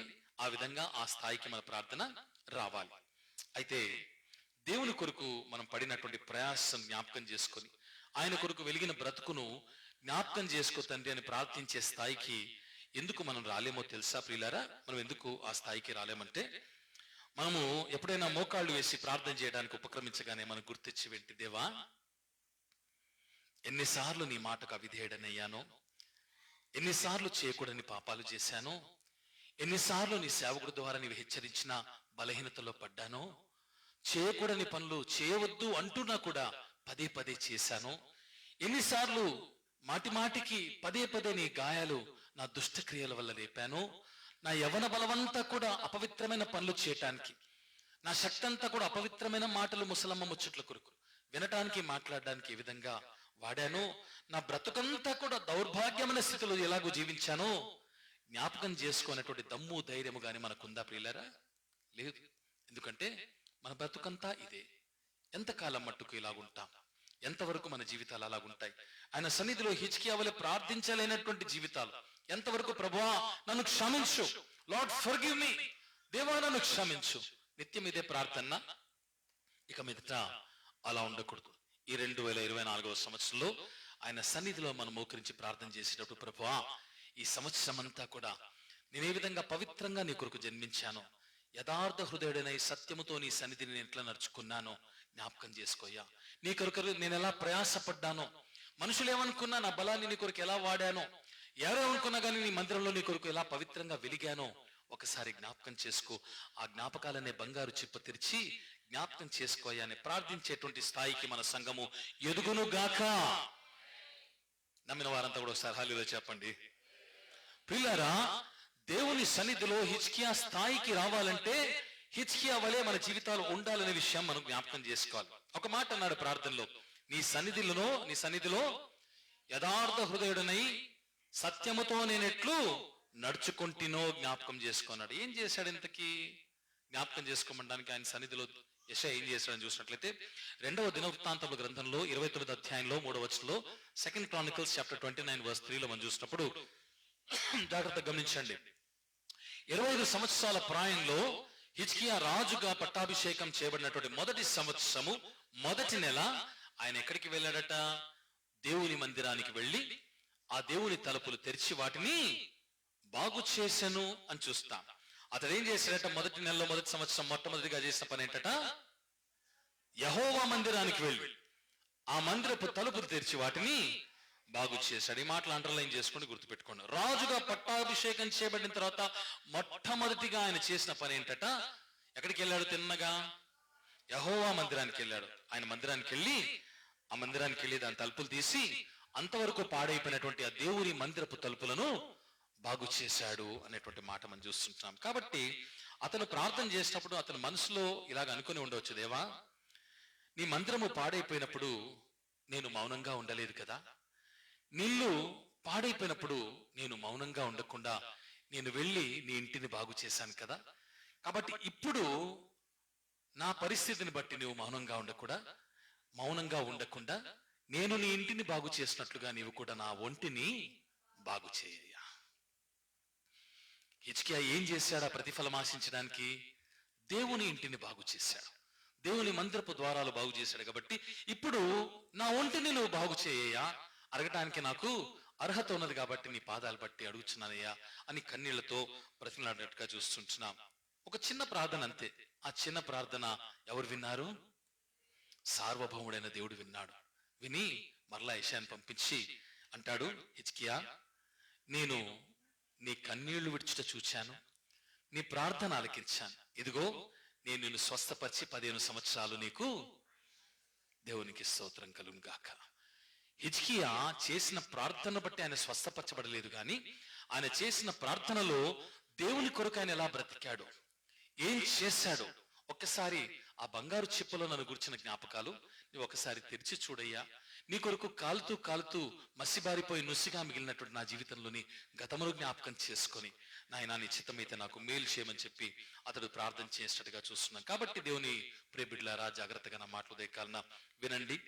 దేవుని మందిరాన్ని నువ్వు బాగు చేస్తే, దేవుని ఇంటిని నువ్వు బాగు చేస్తే దేవుడు నీ ఒంటిని బాగు చేస్తాడు. మనలో చాలా మందికి రోగాలు ఎందుకు పోవు, మాటికి ఎందుకు వస్తాయంటే మన ఒంటి గురించే పట్టింపు కానీ దేవుని ఇంటి గురించి పట్టింపు ఉండదు.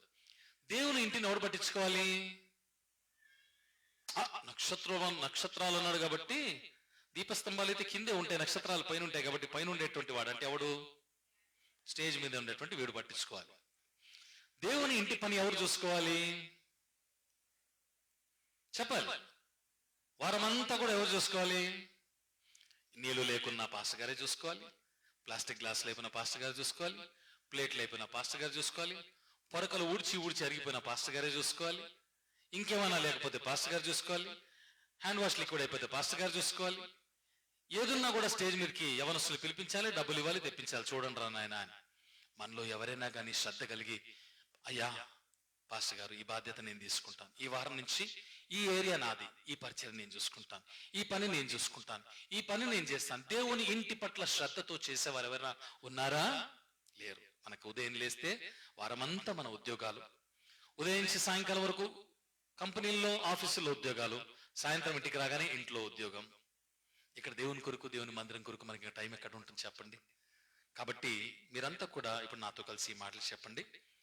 దేవుని ఇల్లు బాగుంటే చెప్పాలి, దేవుని ఇల్లు బాగుంటే నా ఒళ్ళు బాగుంటుంది, మా కాపరి బాగుంటే మా కాపురం బాగుంటుంది, రైట్? మా మందిరం బాగుంటే మేమందరం బాగుంటాం. అర్థమైందా నా మాటలు? హిజ్కియా దేవుని మందిరం కొరకు ఆసక్తి కలిగిన వాడై దాన్ని బాగు చేశాడు. ముందుగా చేసిన పని అదే.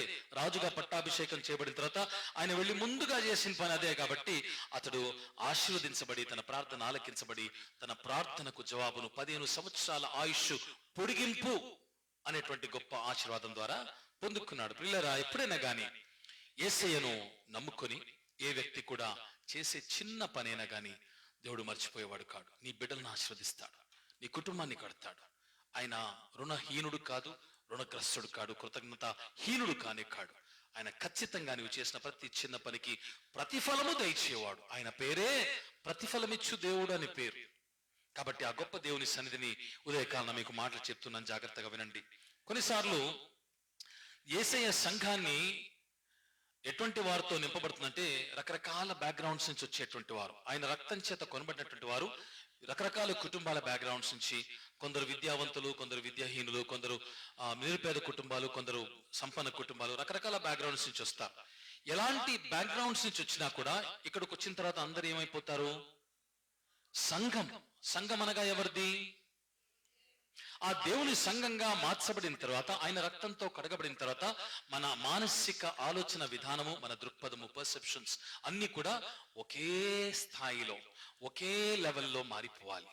హెచ్చు తగ్గులు ఆ విషయాల్లో ఉండకూడదు. ఆత్మీయ జీవితంలో ఒకే స్థితిని కలిగినటువంటి వారమై ఉండాలి. చూడండి, దేవుని సంఘానికి వచ్చేటువంటి వారు ఎప్పుడైనా కానీ, యేసయ్యను నమ్ముకున్నటువంటి ఏ వ్యక్తి అయినా కానీ జాగ్రత్తగా వినండి, సంఘాన్ని పడగొట్టే వాళ్ళుగా, విడగొట్టే వాళ్ళుగా, చెడగొట్టే వాళ్ళుగా గాని, ప్రయాస పడకుండానే ప్రతిఫలం ఆశించేవారు గాని ఉన్నట్లయితే, ఇర్మియా 48 ప్రకారము వారు శాపగ్రస్తులు. దేవుని కార్యములు అశ్రద్ధగా చేయవాడు శాపగ్రస్తుడు. దేవుని కార్యాన్ని చేసేవారు కొంతమంది ఆరంభంలో ఆరంభ శూరత్వం చూపిస్తారు, చాలా నమ్మకంగా పనిచేస్తారు, చాలా గొప్పగా సేవ చేస్తారు.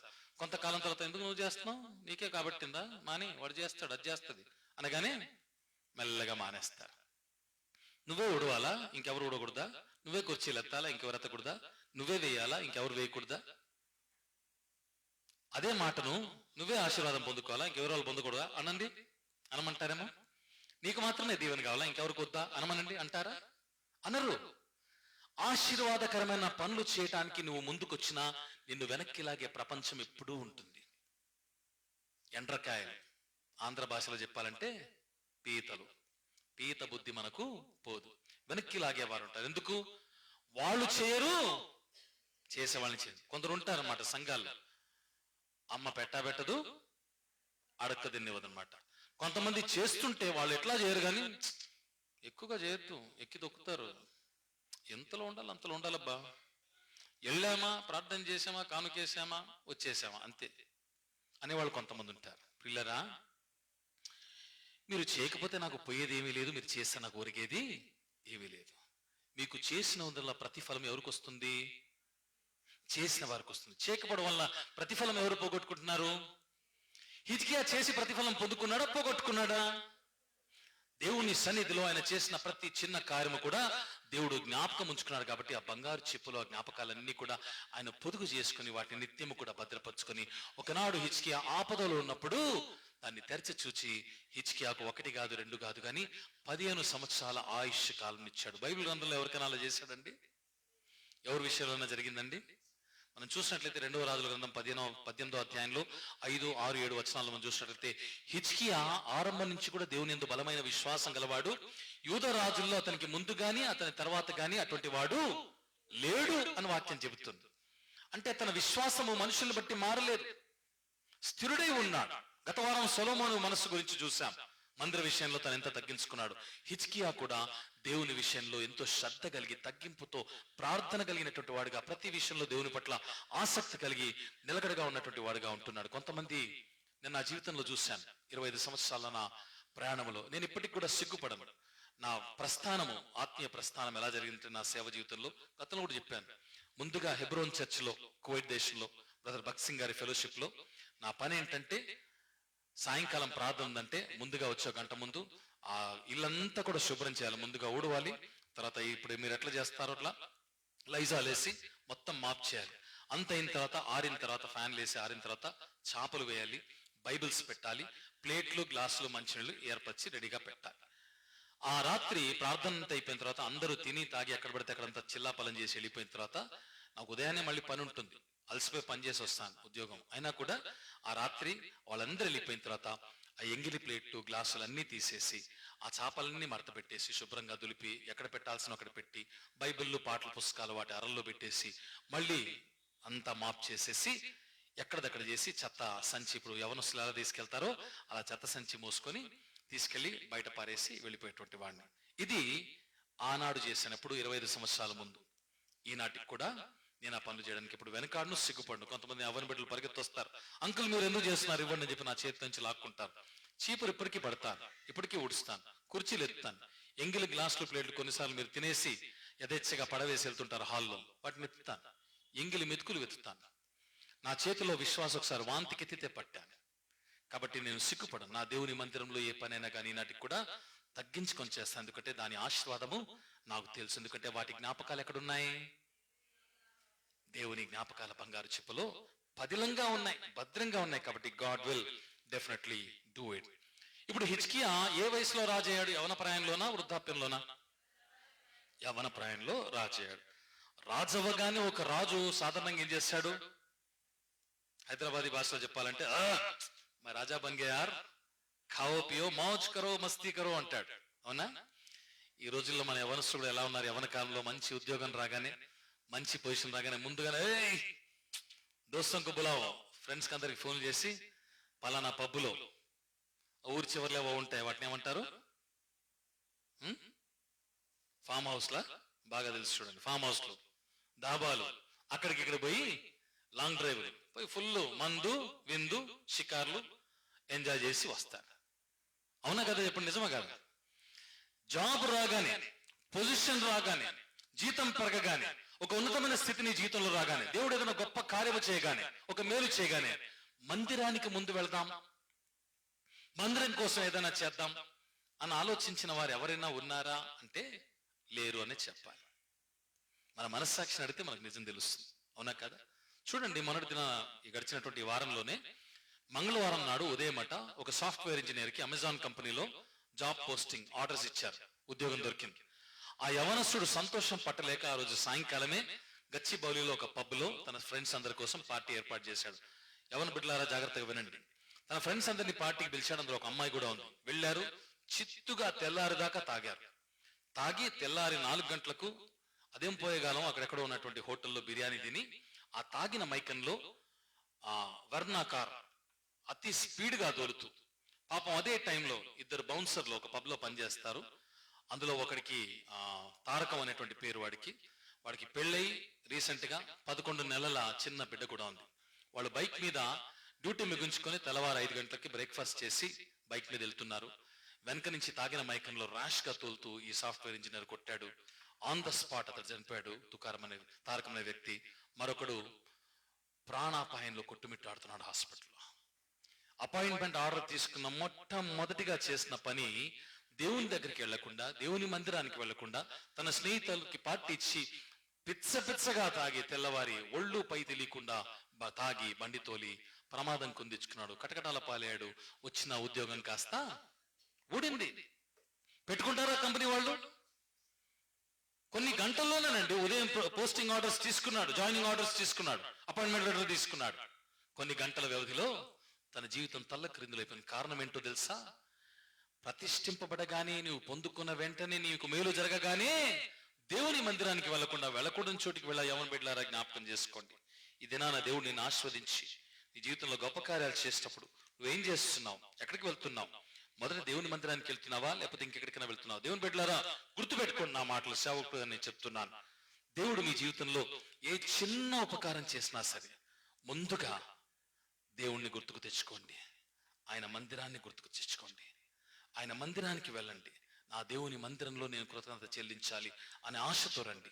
అప్పుడు దేవుడు మిమ్మల్ని గుర్తు పెట్టుకుంటాడు. హిజ్కియా మంచి యవనంలో రాజైన తర్వాత మొదటి సంవత్సరంలోనే దేవుని ఇల్లు పాడైంది కనుక నేను దాన్ని బాగు చేయాలి, ముందుగా ఆ పనికి నేను పూనుకోవాలని ఆశతో వెళ్ళాడు. అందుకే దేవుడు అతని ఒంటిని బాగు చేసి 15 సంవత్సరాల ఆయుష్ను పొడిగించాడు. ఆ 15 సంవత్సరాలు కూడా దేవునికి మహిమకరంగా జీవించి 54వ ఏట కనుమూశాడు. He died at the age of 54. దేవుని ప్రియబిడ్డలారా, ఒకసారి ఒక అనాథాశ్రమానికి వెళ్ళినప్పుడు నేను అక్కడ కొంతమంది యవన బిడ్డలతో మాట్లాడుతూ, చిన్న వాళ్ళు అన్నమాట, యవనస్తులు, వాళ్ళతో మాట్లాడుతూ వాళ్ళ ఫ్యూచర్ గురించి, వాళ్ళ గోల్స్ గురించి అడుగుతున్నప్పుడు ఒక్కొక్కడు నేను పోలీస్ ఆఫీసర్ అవ్వాలి, నేను సోల్జర్ అవుతాను, ఇంజనీర్ అవుతాను, డాక్టర్ అవుతాను అని చెప్తున్నారు. అయితే 4 పిల్లల్ని నా దగ్గర పిలిచి ఆ పిల్లలతో మాట్లాడి అడిగాను, దేవుడు సడన్ గా మీకు ఒక 10 లక్షల రూపాయలు ఇచ్చాడు అనుకుంటారా, మీరేం చేస్తారా? వెంటనే ముఖాలు వెలిగిపోయాయి. మొదటివాడు అన్నాడు, అంకుల్ దేవుడు కనుక నాకు 10 లక్షలు ఇస్తే మొట్టమొదటిగా ఏం చేస్తాను సార్, ఎన్ని చాక్లెట్లు కొనుక్కుంటాను, ఎన్ని ఐస్ క్రీమ్లు కొనుక్కుంటాను, ఇంకా కిరాణా షాప్కి నేను నెల బిల్లు చాక్లెట్లకి బిస్కెట్లకి ఫుల్గా పెట్టేస్తాను, నేను నా ఫ్రెండ్స్ అందరికీ ఫుల్గా ఫుడ్ పార్టీస్తాను. ఊరి తిండిపోతాడు అనుకున్నా. సరే, రెండోని పిలిచాను, ఒరేయ్ నీకు 10 లక్షలు ఇస్తే దేవుడు ఏం చేస్తారా? వాడు, అంకుల్ నేను ఎప్పుడు కూడా మంచి బట్టలు వేసుకోవాలని ఎప్పుడు ఇష్టపడేవాడు అంకుల్, నాకు బట్టలు అంటే చాలా పిచ్చి అంకుల్, నేను మంచి బట్టలు, బెస్ట్ బట్టలు ఏవైతే ఉన్నావో అన్ని కొనుక్కుంటాను అంకుల్, నేను జీన్స్లు, టీ షర్ట్లు, షర్టులు, వాచ్లు, గ్లాసెస్, కూలింగ్ గ్లాసెస్, ఇవన్నీ స్కూలింగ్ గ్లాసెస్, కూలింగ్ కాదు, స్కూలింగ్ గ్లాసులు ఇవన్నీ కొనుక్కుంటానని చెప్పాడు. సరేరా ఇది స్కూలే బాగోలేదు, ఇది స్కూలింగ్ క్లాసులు నేర్పిస్తున్నారని చెప్పి వాడిని వదిలేసా. ఇంకా ఇద్దరిని ఏం అడుగుతాను అని చెప్పి అనుకున్నాను. అంతకీ మూడోడు చూస్తున్నాను నా వైపు, నన్ను అడుగుతావా లేదా అని. సరే పోయిందే వదిలే అని వాడిని కూడా అడిగాను, నువ్వేం చేస్తావని అడిగాను. మూడోడు అన్నాడు, అంకుల్ నాకు 10 లక్షలు వస్తే నేను ఏం చేస్తాను తెలుసా, వీళ్ళందరూ బేకారుగాళ్ళు, వేస్ట్ గాళ్ళు, నేనేం చేస్తాను తెలుసా, ఆ 10 లక్షలు వడ్డీకి ఇచ్చి నెలకి 10% చొప్పున 10 లక్షలకి 10% నెలకి ఎంత వస్తుంది చెప్పాలి, ₹1,00,000. సంవత్సరానికి 12 లక్షలు. సంవత్సరానికి 12 లక్షల చొప్పున రెండో సంవత్సరం తిరగగానే దాన్ని మళ్ళీ మొత్తం చేర్చి మళ్ళీ వడ్డీకిచ్చి మళ్ళీ 10% చొప్పున అని లెక్క చెప్తూ పోయాడు. నేను అనుకున్నాను 10 సంవత్సరాల్లో ఈ లెక్క రేడు అంబానీకి అల్లుడయ్యేటట్టున్నాడు అనుకున్నాను. వాడిని వదిలేసి ఇంకా చివరిగా నాలుగోడిని అడిగాను, ఒరే నువ్వేం చేస్తావరా నీకు 10 లక్షలు దేవుడు ఇస్తే అని చెప్పి. నాలుగోడు ఏం చేశాడు తెలుసా, అంకుల్, పాస్టర్ అంకుల్, నేనేం చేస్తాను తెలుసా, దేవుడు 10 లక్షలు ఇస్తే ముందుగా ₹1,00,000 దశంభాగం తీసుకెళ్లి మా పాస్టర్ గారికి ఇస్తాను. చిన్నవాడండి, ఎంత ఆలోచన చూడండి. ముందుగా తీసుకెళ్లి అప్పుడు అనుకో అమ్మ జన్మధనం అయింది, కనీసం ఇలాంటి వాళ్ళ కోసమైనా సేవ చేసేటువంటి భాగ్యం ఇచ్చావు ప్రభువా, నలుగురిలో ఒక్కడి కోసమైనా సేవ చేసే భాగ్యం ఇచ్చావు తండ్రి అనుకున్నాను. దశంభాగం ఇచ్చేస్తాను. మరి మిగతా ఏం చేస్తావు అని అడిగాను. సరే ₹1,00,000 ఇస్తావు, 9 లక్షలు ఉంటాయి కదా, ఏం చేస్తావు? ఆ 9 లక్షల్లో అంకుల్ ₹50,000 పెట్టి మా చర్చికి మంచి సౌండ్ సిస్టమ్ కొనిస్తాను అంకుల్, మిగతా 8.5 లక్షలు నేను ఇంటికి తీసుకెళ్తాను అన్నాడు. తీసుకెళ్లి మా అమ్మ నాన్నలకి ఇస్తాను అన్నాడు. నేను అన్నాను, ఒరే దశంభాగం ఎలాగో ఇస్తున్నావు కదా ₹1,00,000, ₹1,00,000 ఇచ్చే బదులు 50,000 కట్ చేసి 50,000 దశంభాగం ఇవ్వు, ఇంకో 50,000 సౌండ్ సిస్టమ్ కొంటే అయిపోయింది కదా అంటే, లేదంకుల్ తప్పు, దశంభాగం దేవుంది కదా అంకుల్, దాన్ని కత్తిరించేటువంటి రైట్ మనకి ఎవడిచ్చాడు, కాబట్టి దశంభాగం పూర్తిగా ఇచ్చేసి నా డబ్బుల్లో ఇంచి ఈ 9 లక్షలు నా మిగులుతాయి కదా, అవి నా సొంత డబ్బులు కాబట్టి అందులో ఇంచి మందిరానికి బహుమతిగా 50,000తో సౌండ్ సిస్టమ్ కొనిద్దాం అనుకుంటున్నాను అంకుల్ అన్నాడు. ఎంత మంచి ఆలోచన చూడండి.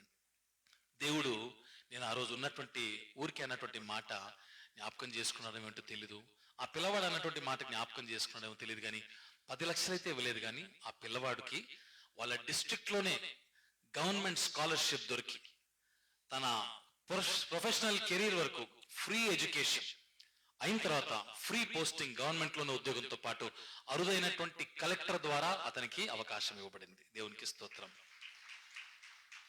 దేవుడు మన మనస్సును చూస్తాడు, ఎటువంటి మనస్సు కలిగి ఉన్నామని చూస్తాడు. ఆయన కొరకు నేను ఎలాగ ఏం చేయాలి, నాకు దేవుడు ఏది ఇచ్చినా కూడా ఆయన పట్ల కృతజ్ఞత ఏ విధంగా వ్యక్తపరచాలి, how can I be grateful to him. ఆ బిడ్డ ఊరికే అన్నటువంటి మాట, అది నాన్న 10 లక్షలు రాలేదు, ఏమీ లేదు, కానీ తన అంతరంగంలో ఉన్నటువంటి తన మానసిక స్థితిని చూసి దేవుడు దాన్ని సన్మానించి దానికి ప్రతిఫలం ఇచ్చినట్టుగా చూస్తుంటున్నాం ప్రియులారా. ఇక త్వరగా రెండో వ్యక్తి గురించి చెప్పి ముగించేస్తాను. బైబిల్లో మొదటి వ్యక్తి హిజ్కియా గురించి విన్నాం.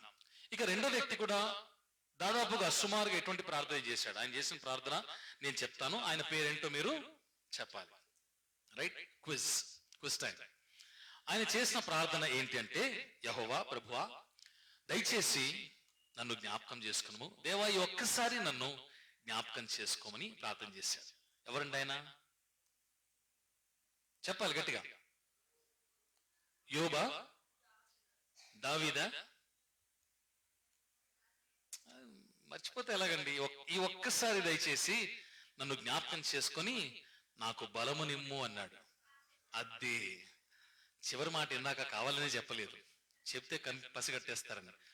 సంసోన్ బ్రదర్ గారు చేసిన ప్రార్థన ఇది. ఈ సంసోన్ బ్రదర్ గారు హిజ్కియా లాగానే, దేవా ఈ ఒక్కసారి నన్ను గూర్చినటువంటి జ్ఞాపకాల బంగారు చిప్ప తెరిచి ఒకసారి నన్ను జ్ఞాపకం చేసుకో తండ్రి అని ప్రార్థన చేశాడు. వాస్తవానికి ఈ ప్రార్థన చేసినటువంటి సంసోన్ గతి ఏంటంటే, మీకు అందరికీ సంసోన్ కథ తెలుసు అనుకుంటా. ఆయన చివరి దశలో ఉన్నాడు, ఇక చచ్చిపోతాడనేటువంటి స్థితిలో ఉన్నాడు. శత్రువులు ఆయన్ని మోహరించి తాళ్లతో కట్టేశారు, స్తంభాలకు కట్టేశారు.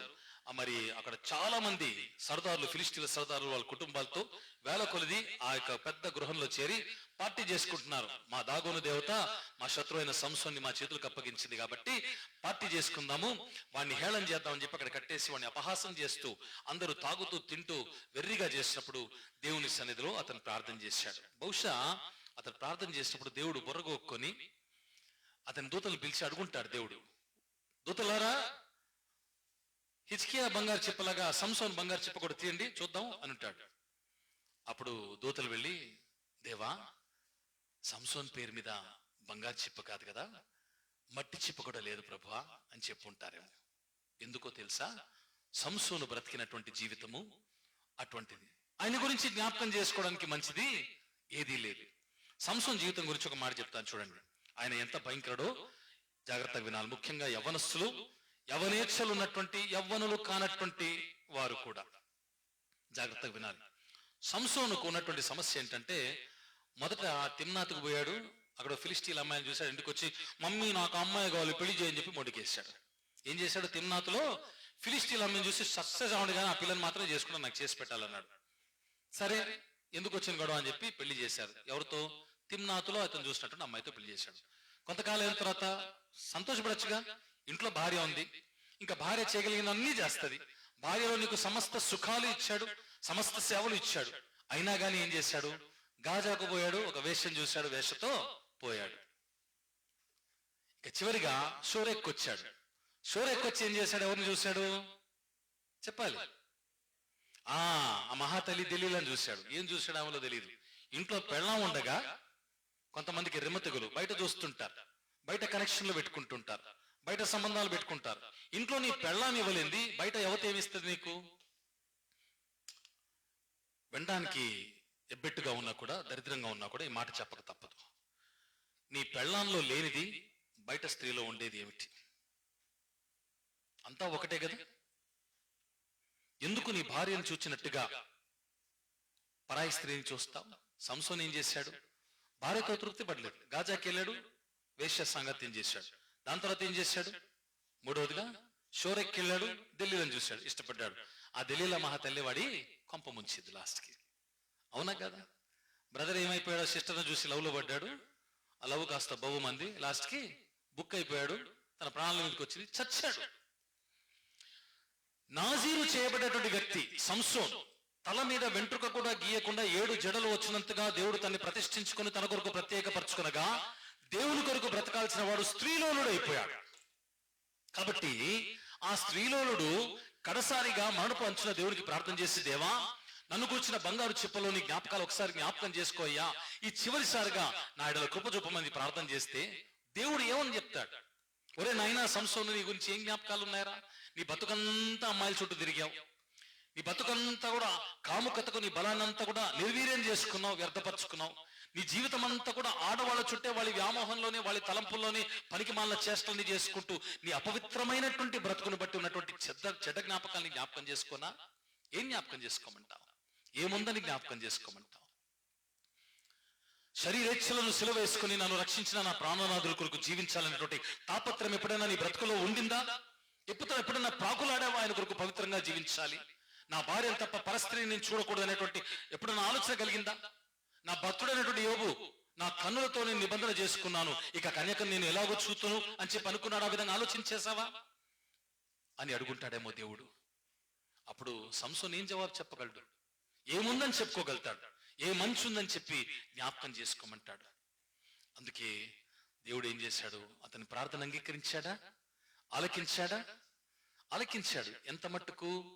దేవుడు తన అనంత కృపలో, ఆయన కనికర సంపన్నుడు గనుక ఆయన జ్ఞాపకాల చెప్పను బట్టి అతను జ్ఞాపకం చేసుకొని అతనికి చివరిసారిగా బలమును మాత్రమే ఇచ్చాడు, అంతేగాని జీవంలోనికి దాటించలేదు. హిజ్కియా ప్రార్థనకు సంసోన ప్రార్థనకు వ్యత్యాసం అది.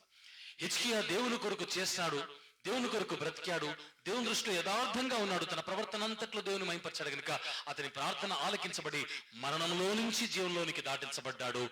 సంసోను తన బ్రతుకంతా కూడా వేశ్యాసాంగత్యం చేసి పరాయి స్త్రీల వ్యామోహంలో మోజులో పడి ఎంత తిరిగినా తృప్తి చెందినవాడుగా ఉన్నాడు కనుక తన అపవిత్రమైనటువంటి జీవిత విధానాన్ని బట్టి ఏం చేయబడ్డాడు? జీవంలో నుంచి మరణంలోనికి వెళ్ళిపోయాడు, చివరిగా చచ్చిపోయాడు.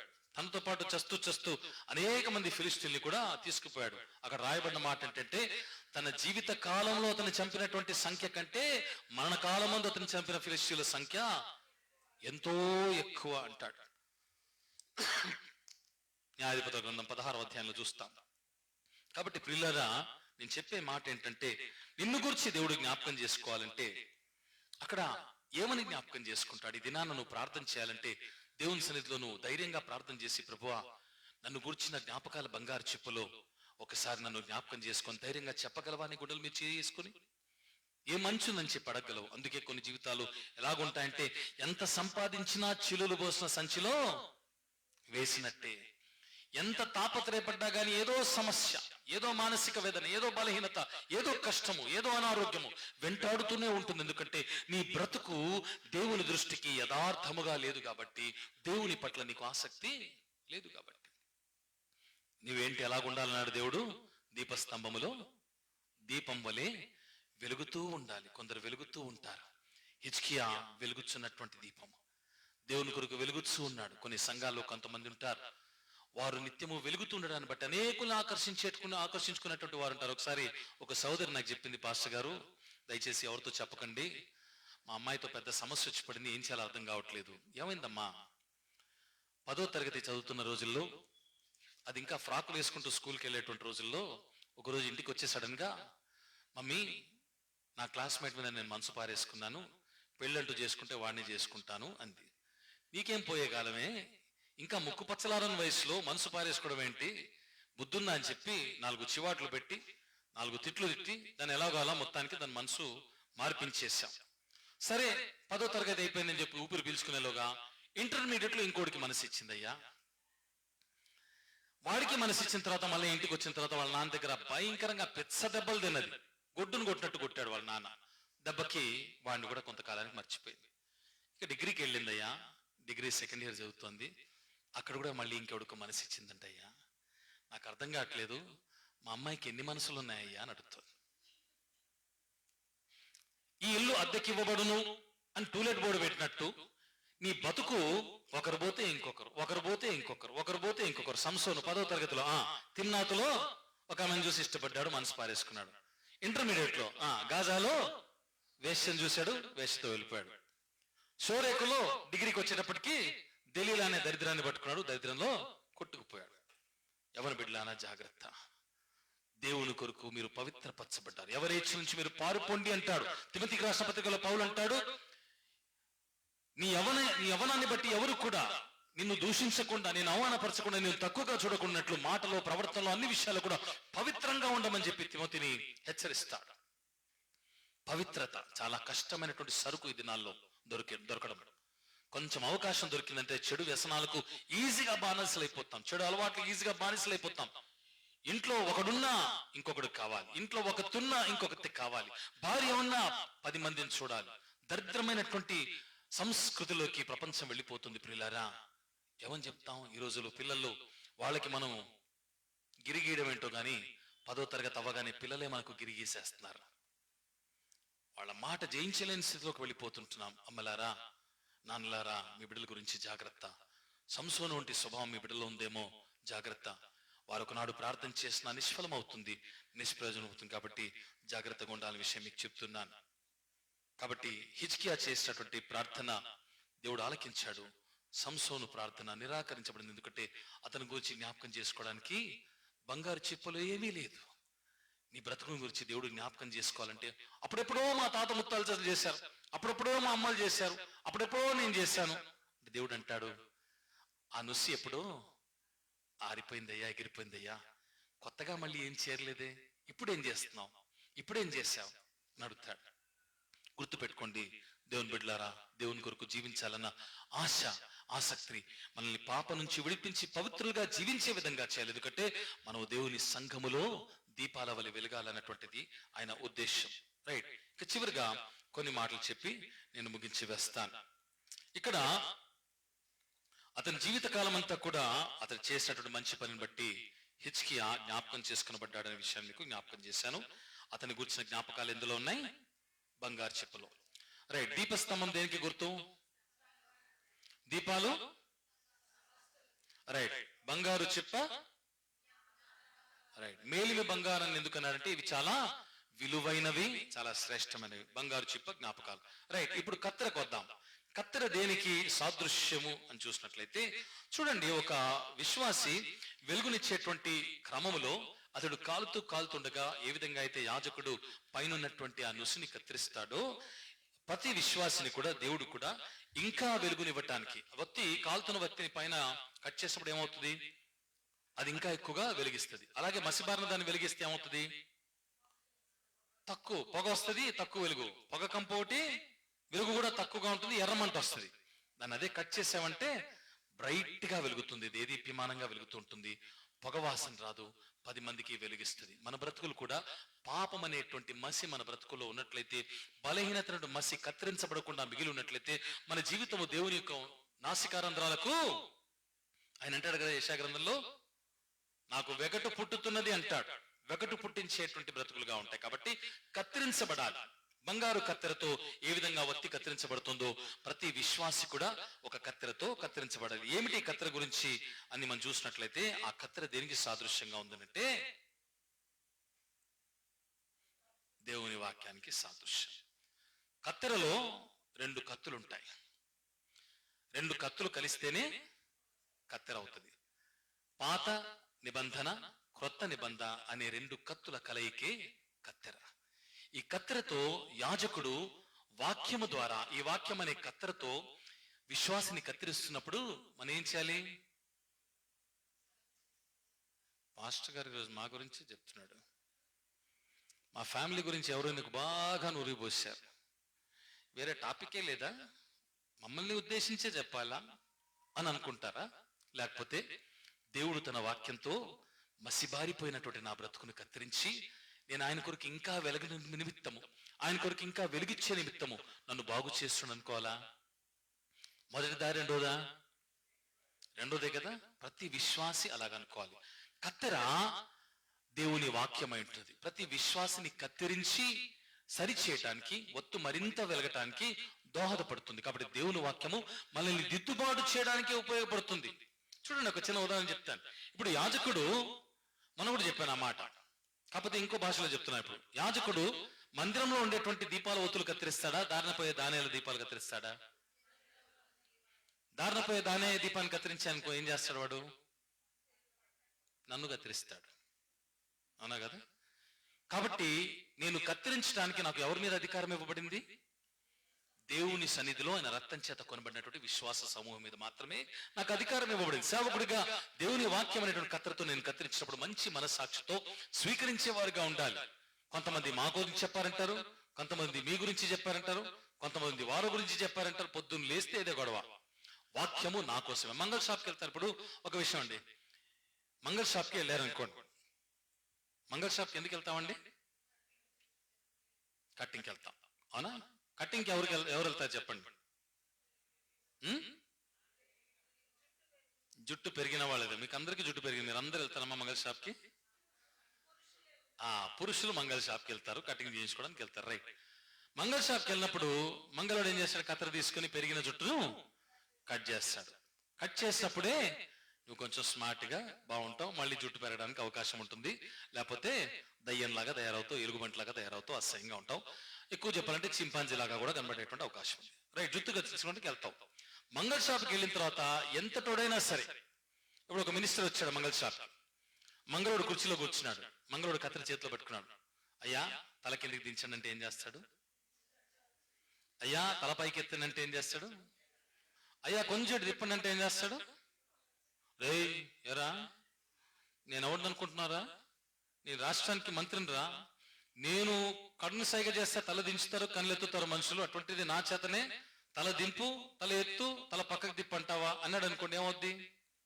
పీక దగ్గుద్ది. ఎంతటి మంత్రైనా మంగళి షాప్కి వెళ్ళిన తర్వాత కుర్చీలో కూర్చొని ఎవరికి లోబడిపోవాలి, లొంగిపోవాలి? మంగళోడికి లోబాలి. అప్పుడే మంగళోడు కత్తెరకి పని చెప్తాడు. కాబట్టి దేవుని మందిరానికి వచ్చిన వారు ఎంతటి వారైనా సరే, సొలొమోనంతటి రాజైనా సరే, హిజ్కియా అంతటి వాడైనా సరే ఏం చేయాలి? పెద్ద మంగళైనటువంటి నా చేతికి లొంగిపోవాలి. అప్పుడు పెద్ద మంగళైనా నేనేం చేస్తాను? ఈ కత్తెర తీసుకుని చకచకా నా పని నేను చేసుకుపోతాను. ప్రేమని దేవుని బిడ్డలారా, దేవుని వాక్యం అనేటువంటి బంగారు కత్తెరతో మీరు కత్తిరించబడకపోతే మీ బ్రతుకులు వెలుగుమయంగా ఉండవు. యోహాను సువార్తలో ప్రభు అన్నాడు, నేను ఈ లోకానికి వచ్చిందే మిమ్మల్ని వెలిగించడానికి, మీరు వెలుగుతూ ఉండాలని, సత్క్రియలైనటువంటి వెలుగు ద్వారా పరలోకమందున్నటువంటి నా తండ్రిని మీరు మహిమపరచడానికి నేను వచ్చానన్నాడు. ఈ లోకంలో మన బ్రతుకులు ఆయన్ని మహింపరచడానికి, మందిరంలో ఒక ఉపకరణంగా, ప్రశస్తమైనటువంటి వెలకట్టలేని విలువైన ఉపకరణంగా దేవుడు నిన్ను నన్ను ఎందుకు ఉంచాడంటే, ఆ దీపస్తంభంలో ఒదిగిపోయి, సంఘంలో అరమరిక లేకుండా ప్రతి ఒక్కరు ఒదిగిపోయి ఒకరితో ఒకరు పరస్పరం మంచి సంబంధం కలిగి ఒక ఆత్మీయ కుటుంబంగా ఎదుగుచు, అవి కలిసినప్పుడు ఒక్కసారిగా ఒక దీపం ఇచ్చేటువంటి వెలుగు కొంత అయితే, ఒక దీపస్తంభం అంతా, దీపవృక్షం అంతా కలిసినప్పుడు ఏ విధంగా గొప్ప వెలుగునిస్తాయో అలాగ గొప్ప వెలుగునిస్తూ, మందిరాన్ని వెలిగిస్తూ, కొండ మీద కట్టబడిన పట్టణం వలె అనేకుల్ని ఆకర్షించే సంఘంగా ఉండాలని నిత్యము దేవుని వాక్యంతో మనము ట్రూన్ చేయబడుతూ, కత్తిరించబడుతూ, మరింతగా వెలుగుతూ ఆయనకు మహిమకరంగా జీవించాలనేది దేవుని ఉద్దేశం. కాబట్టి ఉదయకాలంలో ఒక తీర్మానం చేసుకుందామా? సంసోను వంటి బ్రతుకు కాకుండా నా బ్రతుకు హిజ్కియా వలె ఉండాలి. నేను ప్రభు సన్నిధిలో గోడవైపు అభిముఖుడనైనను కాకపోయినా గాని మోకాళ్ళు వేసి ప్రార్థన చేసినప్పుడు, తండ్రి నీ దృష్టికి యథార్థ హృదయుడనే సత్యముతో నేను ఎట్లు నడుచుకుంటున్నో ఒకసారి జ్ఞాపకం చేసుకో అని అడగగలిగే దమ్ము, ధైర్యం కలిగినటువంటి మంచి విశ్వాసులుగా అవునట్లు దేవుడు మనకు కృపను దయచేయను గాక. ఆమేన్. తల వంతాం, ప్రార్థన చేద్దాం. కృపగల దేవా, ప్రేమగల తండ్రి, మీకు స్తోత్రాలు. ఉదయకాలనైనా మంచి మాటల చేత మమ్మల్ని దర్శించారు. నీ యొక్క ప్రత్యక్ష గుడారం అనగా నీ మందిరములో, నీ ఉండు స్థలములో, నీ ప్రజల మధ్య నీవు నివాసము చేయ స్థలములో ప్రత్యేకింపబడినటువంటి ఉపకరణాల గురించి మాట్లాడావు. అయినా బంగారు చిప్ప, మేలిమి బంగారంతో తయారు చేయబడినటువంటి బంగారు చిప్ప పరమార్థం, బంగారు కత్తెర పరమార్థం, వాటన్నిటిని మించి దీపవృక్షము లేక దీపస్తంభం యొక్క పరమార్థాన్ని మాకు జ్ఞాపకం చేశావు. అయినా ఇది నా విన్నటువంటి వాక్యము నాన్న మేమేదో మేము విని వెళ్ళిపోకుండా ప్రభా మా హృదయాల్లో దాచుకొని, సంసోను వలె కాకుండా ఒక నాజీరు చేయబడినటువంటి వ్యక్తి, దేవుని కొరకు ప్రత్యేకించబడినటువంటి వ్యక్తి, తాను ప్రేమించినటువంటి అయోగ్యురాలైనటువంటి ఒక పరాయి స్త్రీ మోజులో సమస్తమును కోల్పోయి, అయ్యా ఏ విధంగా అయితే నాశనం అయిపోయాడో అలా కాకుండా జ్ఞాపకం చేసుకో తండ్రి అని మొరపెట్టినా కూడా జ్ఞాపకం చేసుకోవడానికి వీలు లేనంతే అంత దౌర్భాగ్యమైన స్థితిలో ఏ విధంగా అయితే వెళ్ళిపోయాడో అలా కాకుండా హిజ్కియా వంటి మనస్సు కలిగి మేము నీ ఎదుట జీవించటకు సహాయం చేయండి. ఒకవేళ ఒకానప్పుడు నీ సన్నిలో నాయనా మేము పని చేస్తూ ఈ మధ్యకాలంలో నాయనా నిర్లిప్తతకు గురైపోయి అశ్రద్ధ చేస్తున్నామేమో, నీ పనిని నా ప్రభా నిర్లక్ష్య పెడుతున్నామేమో నా తండ్రి, మరలో మరలా నా తండ్రి నూతన మొదటి ప్రేమను మరలా పుట్టించండి, నూతనంగా పుట్టించండి. నీ సన్నిధిలో నిత్యము ప్రభా నీ కొరకు ప్రయాసపడే వారిగా చేయండి, వెలుగుతూ ఇతరులను వెలిగించేవారుగా చేయండి. మమ్మల్ని గురించి మంచి జ్ఞాపకాలే బంగారు చిప్పలో ఉండినట్లు నీ ఎదుట నిష్కళంకముగా, పవిత్రంగా, యోగ్యముగా బ్రతికేటువంటి కృపను మాకు దయచేయమని, సంఘమంతటిని మీరు ఆస్వాదించి అట్టి రీతిలో దీవించి బలపరచమని మా రక్షకుడు మా ప్రభు అయినటువంటి యేసుక్రీస్తు వారి పరిశుద్ధ నామములో ప్రార్థన చేసి స్తుతించి అడిగి పొందుకొని నాము తండ్రి. ఆమేన్.